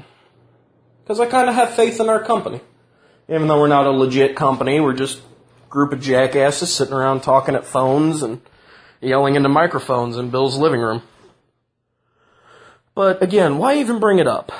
Well, like I said before, we're moving away from YouTube because of their copyright claims.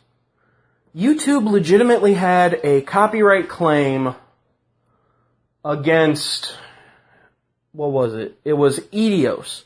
They had a copyright claim against Eidos, the American headquarters of Eidos had released a video for one of the new games coming out, and I can't think of what it is. That's the part that's tripping me up. But anyway, they'd released a new game.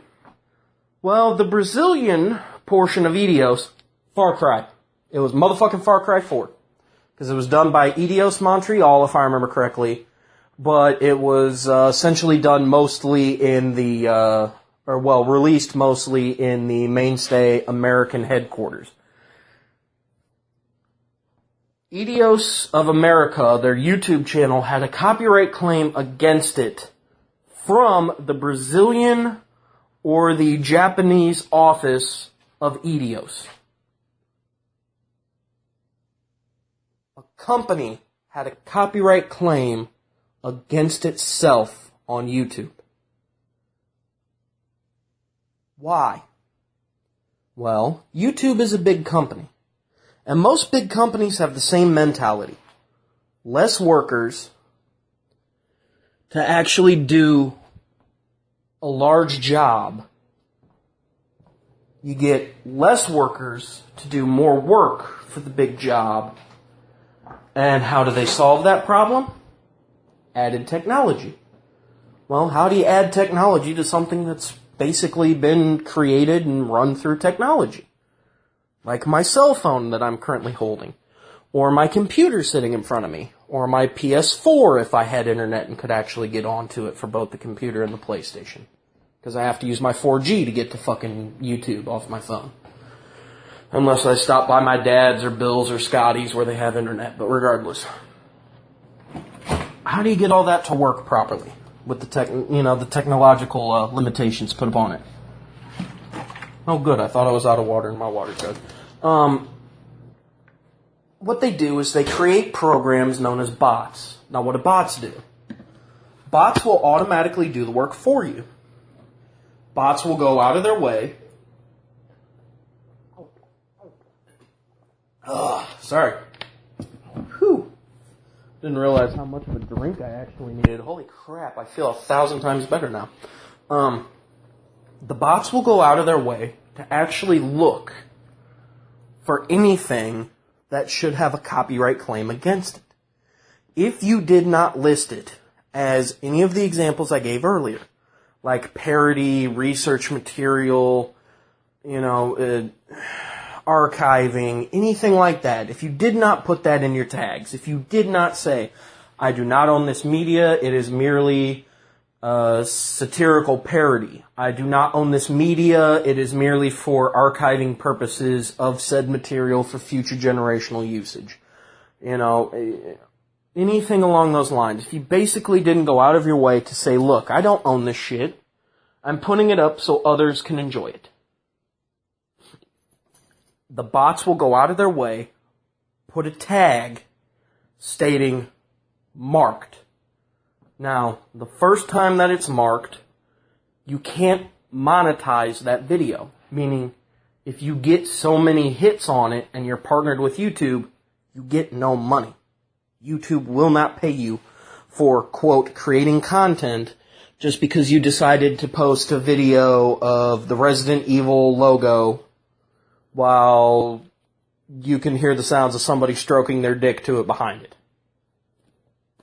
Illegal. Not only from a moral standpoint, because children will see that and technically now you're a pedophile, but at the same time because you don't own that image. You don't own an eyeball glaring through a small hole with Resident Evil and the registration mark behind the L with it saying load game, new game, optional, manual, kind of, faded.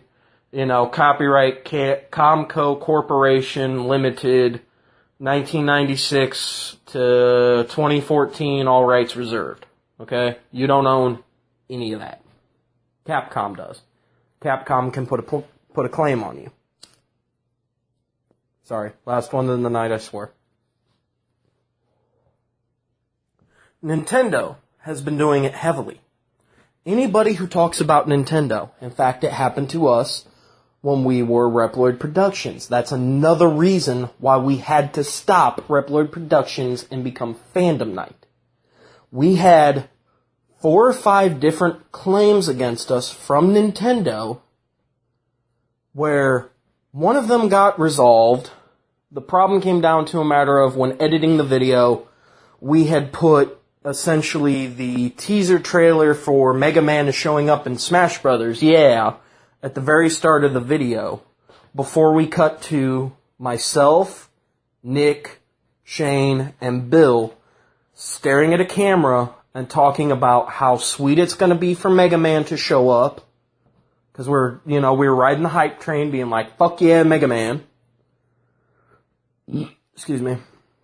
Especially seeing as how most of Mega Man was on Nintendo. The only thing that wasn't was X, and technically X doesn't really count. Mega Man is Mega Man.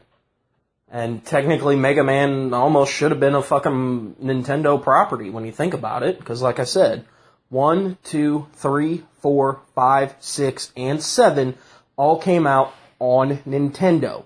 Nothing else. 8 finally went to Sony PlayStation, which is the only reason why it doesn't count. It's because 8 was on PlayStation. The X games, you get 1, 2, and I do believe 3 for the X games. And I don't mean the BMX X games, I mean Mega Man X. You get up to Mega Man X3 on the Super Nintendo, and then it jumps over to PlayStation. So again, we were like, yay, Mega Man, back on Nintendo, fuck yeah. And they put a claim against us. We did a review of the add-on NES controllers. Like, we didn't talk the Power Glove, because we don't own a Power Glove, because fuck the Power Glove, it's bad. And I'm quoting James Rolfe here. Fuck yeah, angry video game nerd for the win. Anyway. We talked about the regular NES controller, the NES Max, and the NES Advantage. And it was literally a 20-minute review where they were talking about how the controllers feel, how you think that the controller should function, like, just general purpose, like, what's the point in these other controllers? Like, is there extra features like turbo buttons, which the other two do, not the original NES. How does the D-pad feel? How does it feel like it would control? Shit like that. And they stopped the video like a third of the way through and they were like, nope, you're done. You're done. You're done with this video. No more. And we're not sure if it's because we badmouthed some of the controllers or if they were just like, oh, well, Nintendo's in the title. Shit can it.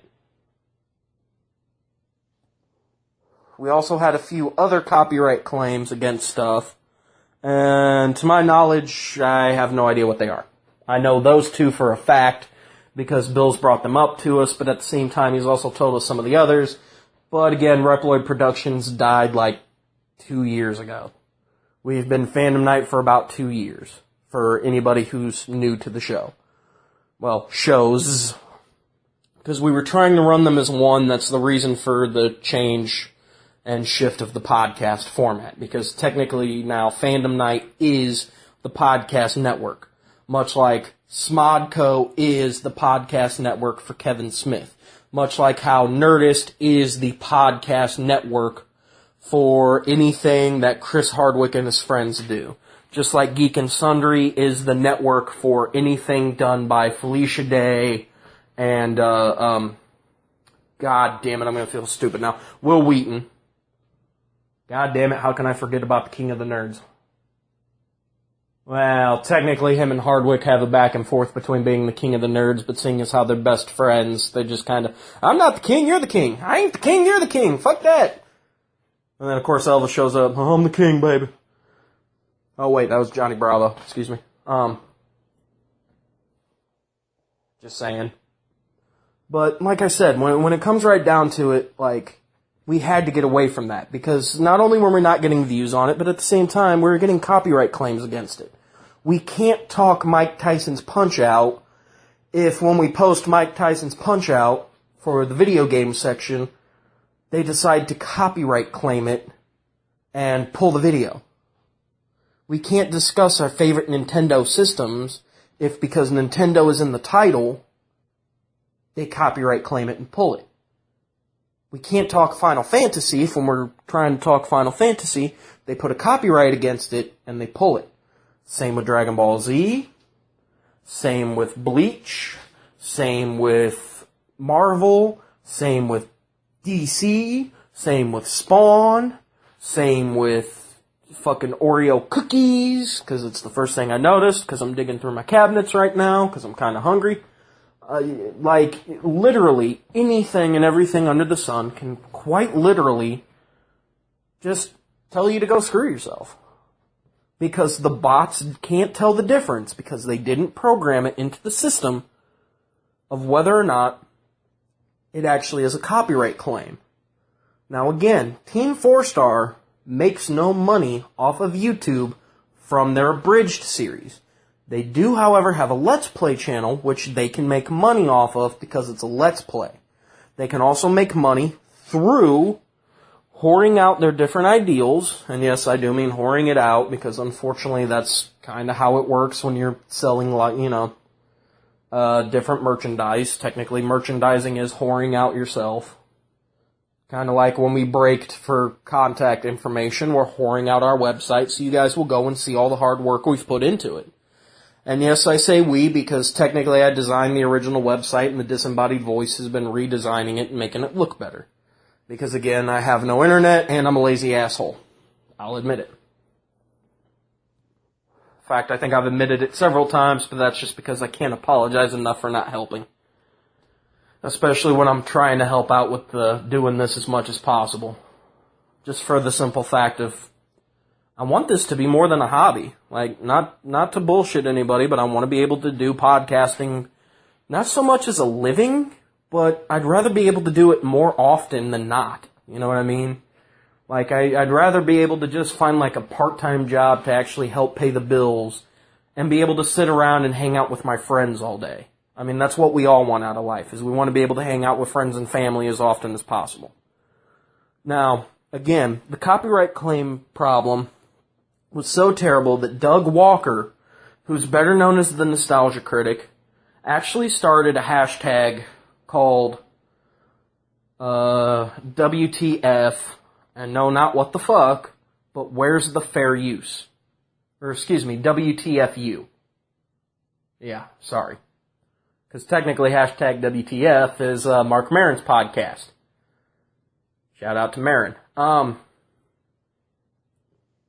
Even though, oddly enough, I haven't listened to any of his podcasts in a while, but I think that's because he stopped having on guests that I really wanted to listen to. Same with Nerdist, even though I love their stuff. Like, they haven't had guests on in a while that I want to listen to. But again, that's personal problems. Like I was saying, Doug Walker started the hashtag WTFU. Where's the fair use? Because YouTube literally was just pulling his videos. Same thing happened to Team 4-Star. They kept getting hit with copyright claims. Even though all of the guys over at Funimation know the guys at Team 4-Star. Like, personally. They hire all of them. They hire fucking Nick, a.k.a. Lanny Pator. They fucking hire Curtis, a.k.a. Takahata 101. You know, they hire fucking all of them. All of them. Everybody who works for Team 4-Star and helps do any of the voices, they're friends with actual voice actors, because the guys at Team 4-Star are voice actors. They've actually been paid recently to appear in different animes. doing dubs for different characters. Doing the dubs for different characters. They've appeared in video games. In fact, one of the most notable ones is from Team 4-Star. They had the Nappa voice that Takahata 101 does as one of the characters you can use in Dragon Ball Xenoverse. If you make a creatable character, you can make his voice be Taka. So you can have yourself a Ghost Nappa, yeah! Come on! Check it out, Vegeta! Literally, that's exactly what it is. Sorry. Finishing off that one, and last smoke of the night for you guys. Now, at the same time, all of that literally sparked me to get off my ass and do up all the research for this. And again, I've had this done now for about a month and a half, almost 2 months. I think I said for a month, but no, I've been living here in my new apartment for about a month. So, why did I finally decide to get off my ass? Comes down to something that Markiplier said, actually. Markiplier had released a video a while back, where what he had stated was that, when it comes right down to it, the where's the fair use thing isn't about fair use. Now, he didn't point it out personally. I'm merely interjecting my own opinions here. So, my apologies if I offend anybody here. I'm not trying to. My apologies if I speak out of place and make mention of things that I shouldn't be mentioning. But when it comes right down to it, Doug Walker is one of those people who makes money off of YouTube. And technically, his where's the fair use thing isn't so much about him being able to, make the reviews that people love as the nostalgia critic. It comes down to money. Same thing with Game Grumps. Game Grumps doesn't want copyright claims against them, because if there's a copyright claim against their video, they can't make money.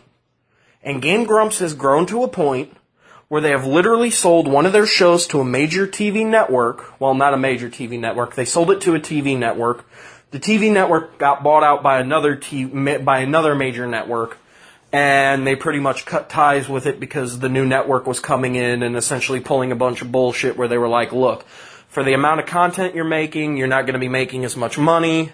We're going to force you to make more content on an exact schedule, not just whenever you guys get it done, so once a week or once every couple weeks or whatever.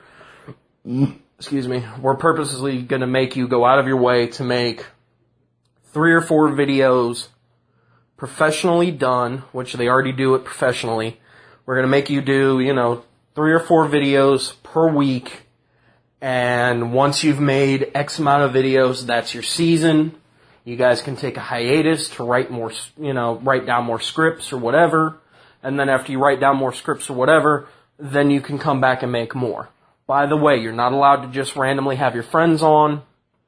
There will be a full cast. There will be a full crew. We must vet everybody. Anybody we don't, deem necessary, we're firing. Anybody that you try to hire on must go through us, and the normal corporate bullshit when it comes to making a show or, movie or anything of that nature.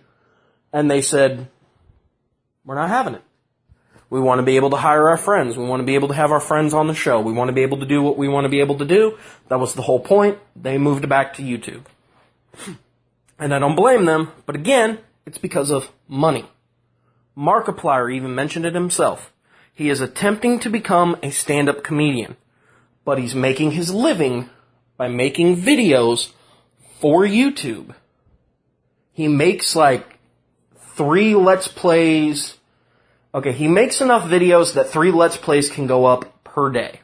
Now, at the time, we would literally, when we were doing our stuff for YouTube, we would get together and we would crank out enough episodes to last for 2 weeks. Everybody who watches the Super Sentai or listens to it, they know this fact. We've pointed it out several times now. We get together every other Saturday, and we record as many episodes as we feel like recording now. We guaranteed knock out 2 Super Sentais for all of our Super Sentai fans. Scotty and I will get together whenever we feel like it, and we'll knock out as many wrestling episodes as we feel like it. Bill will get the guys together via Skype call, which me and Scotty have done several times in the past. Or if not via Skype call, he'll try to get everybody together after work, anybody who can be there, and they'll do Pages of Fandom. And they try to get at least one episode done every couple weeks.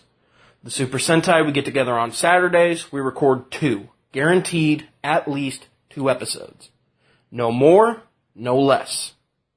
And the reason for it is so that way then we can cover the YouTube, pumping those out every Wednesday for you guys. Anytime that we have a chance to sit down and bullshit about random stuff while we're waiting for Nick or Shane or Jeremy to show up, anybody who needs to be there for an episode or 2, we'll sit down, we'll turn on the mics, and we'll bullshit for a What's Up, or we'll just talk a random topic for What's Up Fandom Night. Like, that's just how we do things now. And again, most of that comes down to YouTube, because like I said, we would go out of our way to make sure that we had 2 episodes of everything ready to go for the YouTube channel. Excuse me. Oh. Whew. Nice ice cold water always hits the spot. Anyway. So, when it comes right down to it, everybody's bitching about YouTube's bots. 1, for the inconvenience to the fans, and 2, for the inconvenience to the people that are making these videos who just want the money from them. And again, I'm not gonna bitch and complain about that. I understand it. You have to get money as an incentive to be able to continue to do what it is you're doing. Like I said, Markiplier wants to be a stand-up comedian. So while he's going out and taking his classes to try to become a stand-up comedian, he needs money to pay his bills. As a fan, we all sit and watch his videos. Well, anybody who is a fan like myself, we all sit and we watch his videos. We get the view count up. He gets his check in the mail from YouTube. He can cash that in.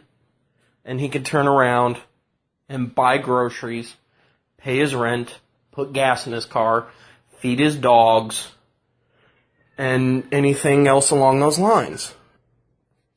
And really that at the end of the day, and I apologize if some of this sounds weird, phone's been going off and it's shit that I have to deal with, and then at the same time the roommate's cat's kind of been going apeshit bananas, cause,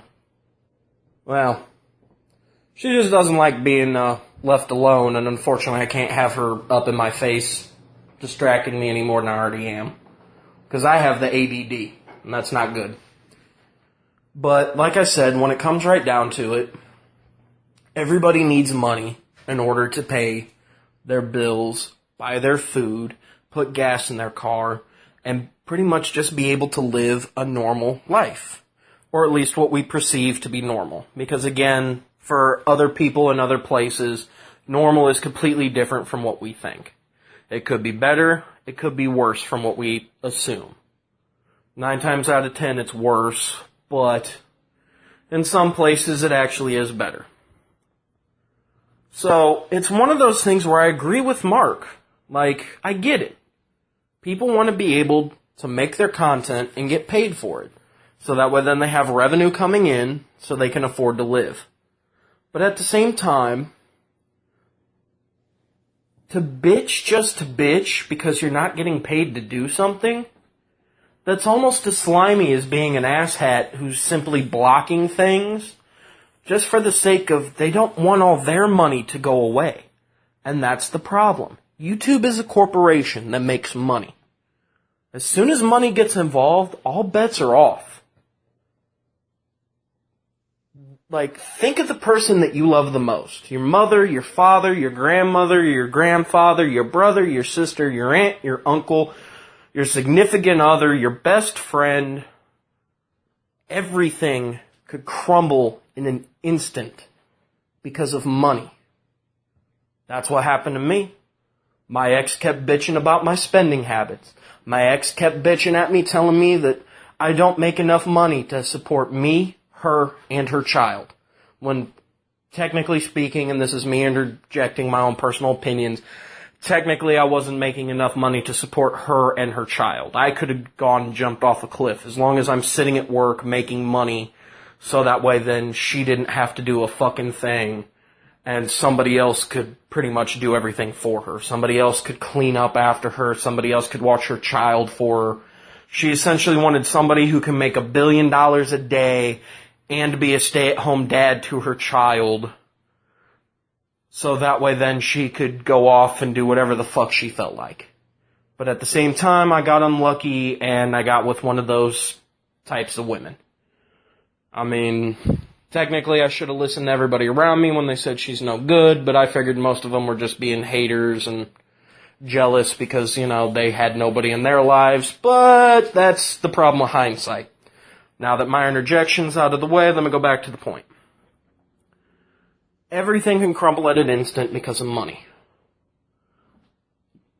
Your best friend can become your worst enemy if both of you are fighting over money.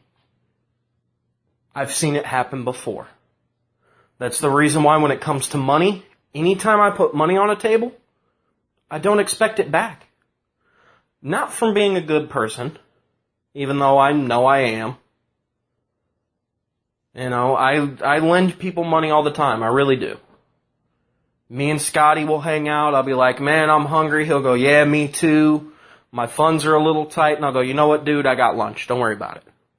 I'm not expecting him to pay me back. I'm not expecting him to get me back for food. I'm not expecting anything out of him. I'll help Nick out all the time. I've given Nick money before. In fact, technically, if I were to add up all of Nick's debt to me, Nick would be about anywhere between $1,500 and $2,000 in debt to me. But I know not to expect it back. It's just the way it is. Like, no offense to Nick, I'm not saying anything bad about him. I'm just saying, I know not to expect anything coming from me. At the same time, Bill has helped me out before in the past. I've had no money, paid all my bills and everything, we've hung out. Hey, let's go eat. Cool, where are we going to eat? Somewhere expensive. Shit. Don't worry, dude, I got you for lunch. Thank you, man, thank you. Type of thing. Because he knows that I would do the exact same thing for him. Shane does the same thing. Shane has bought me lunch multiple times in the past. Shane has lent me money before in the past. Because it came down to there was one night on a Thursday, my car broke down, and the part I needed was more money than I had in my bank account at the time. I got my paycheck Friday, after he had lent me the money and I got my car fixed. I paid him back. Because Shane don't fuck around with money. Shane's almost worse than I am when it comes to loaning out money. And I say almost, but technically he is. The only reason it's almost is because Shane will lend you money, but he will hound your ass until you pay him back. Again, I don't expect to see any money back. Back in the days when I used to backyard wrestle, I purposely threw in $400 for an $800 wrestling that I got in and dicked around in like 6 or 7 times. When everything was said and done, and everybody was done with the ring, and I wasn't using it anymore, and neither was anybody else, I didn't go, hey, fuckers, cough up the $400 I put into that ring. I just knew I wasn't going to see it again. I was like, whatever, that was fun. I got some fun and enjoyment out of it. I got to learn a couple things I didn't know before. I basically have some stuntman, capabilities under my belt if, need be. If something were to come up where somehow we end up doing a skit or something and they need somebody to fall down dead, which if you go back to Reploid Productions, there actually was a skit where I had Shane stomp my face in. First he threw my boot at me and it hit me in the face and the ear, which hurt like a sumbitch. And then I took what's referred to as a face bump, meaning I fell face first onto the concrete floor, which was no fun, but I knew how to do it without hurting myself too badly. And then I taught Shane how to fake stomp a person out like you would see in wrestling. Because again, even as a wrestling fan, I know that shit is fake. So, like I said, when it comes right down to it, I get it. People want their money. At the same time, simply going out of their way to be assholes and claim fair use justice for all, just so they can get their money, it's kind of douchey. When it comes right down to it, I would much rather people like Markiplier be able to use fair use. I want Team 4-Star to be able to use fair use. I would love for us to be able to use fair use to its full extent. Simply for the fact of, even though, yes, we are kind of in it for the money, we're not doing it in a douchey way like, I need this money to live. No. Most of us all have actual jobs. Most of us have actual income coming in. Even though Markiplier's income is based off of YouTube, you know, he still has backup plans in case shit goes south and he no longer is making money off of YouTube. All of us have backup plans here at Fandom Night. We all work. We make no money off the podcast that we produce. Team 4-Star. They have money coming in from a Patreon account. They have money coming in from the gaming channel. And they have money coming in from their merchandising sales. Showing up at the different cons. Slinging t-shirts. Selling coffee mugs. They have income coming in. But I would rather them be able to produce something that is enjoyable, that they don't care about getting paid for. They go out of their way to make sure that they're getting paid from other sources to continue doing something that they love. And that right there is the entire purpose of this. So long as you are doing something that you love and enjoy, or you're trying to help others enjoy or understand why you love and enjoy the things that you do, or if you're trying to educate them so that way then there's not an entire country full of morons about to elect a bigger moron, like in the movie Idiocracy, because I'm not naming any names here, but if we start moving towards the movie Idiocracy, that's not good. But if we can educate people, that's better. We don't have to worry about morons putting morons in charge. We don't have to worry about dumbasses becoming even dumber. We don't have to worry about the idiots of the world being in charge. We can get smart people in charge again through education, even if it is just self-education. We can also help by making sure that there's not as much bullshit facts out there on the face of this planet as there are. Now, I know I'm not helping the situation through this 2 hour and 15-minute video, or well, audio recording. And yes, I said 2:15 at the 2:12 mark, but I'm just wrapping up here. Excuse me. And that usually takes a while because I don't do that very often. Ha ha! Terrible sex life joke. But like I said, when it comes right down to it, I would rather people who want to educate people be able to help educate people. When it comes down to making content that people love, not just the fans, but the people producing it, they tell you that you will work jobs all your life, and jobs will suck. But if you find a career is something that you will actually enjoy. A career is something that you will show up to every day happy. You will show up to work happy. You will leave work happy. Because it's a career. It is something that you enjoy doing. For some people, they enjoy making videos. For other people, they enjoy selling gas and cigarettes. Because believe me, I loved working at the gas station. It was third shift, so it made my fucking social life suck dick. But the regulars that I had down there at the gas station were so fucking awesome and cool that we would sit around and we would all bullshit and just talk random stuff so much that we would all learn stuff every single day. And that's the best part of getting up in the morning and living, especially when you're somebody like me with depression and all you want to do is take a knife and slit your throat.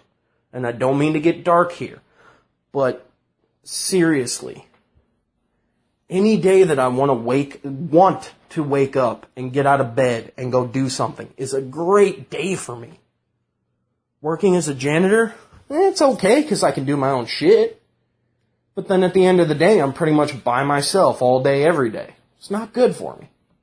Whereas at the gas station, I always had people coming in. And don't get me wrong, 50% of them would piss me off. But the other 50% were amazing. And I loved showing up to that job. Much like how there's people who love going out of their way to get paid to get naked in front of other people. Yeah. I'm talking strippers and porn stars. They enjoy getting naked in front of people, going out of their way to do it. They get paid decent amounts for it. It's something simple and something they enjoy doing. Because it's either empowering to them, or it's helped them get over fears. Aside with helping them pay car payments and house payments and feeding children and feeding themselves and clothing themselves, which is weird, talking about being able to have clothes on a stripper or porn star, but I'm just saying. Some people want to be firemen. They're happy being a fireman. Some people want to be police officers. They are the happiest when they are a police officer. They feel like they're helping the community. Well, some of them do. Actually, I take that back. Even the ones that are douchebags and shoot people for no reason in the face, they still feel like they're helping the community, and that puts a smile on their face. Even when they're technically not helping the community, they're hurting it. And even though most of the time whenever we see a cop or a fireman, we know bad things have happened. Whether it's to us or others, but still. There's a job out there for everybody. There's a career out there for everybody. And if you enjoy doing what you're doing, I feel like you should be able to do it all day, every day, as much as you want, whenever you want. And you should be able to do it with no restrictions. Especially if it means that whatever you're doing, you can do better. But we kind of don't have that right now with the way that the bots on YouTube are acting, where they're purposely going out of their way just to be stingy assholes. Like the computer is literally telling us what we can and cannot watch because a multi-billion-dollar company is worried about their dicks getting chopped off. Because technically, when it comes right down to it, the amount of money you have is another means of compensating for having a tiny cock. Some people go out of their way to buy expensive cars and get big trucks and have giant lavish homes. Peacocking, essentially, so that way then you don't look at the fact that they have a tiny cock and balls. Whereas, I would be the first person to admit that I got a tiny dick. I ain't worried about it. You know why? Because I don't give a fuck. I'm happy being me. Even though, like I said, I have depression, and that's technically a lie on most days, but technically I really wouldn't trade it for the world either.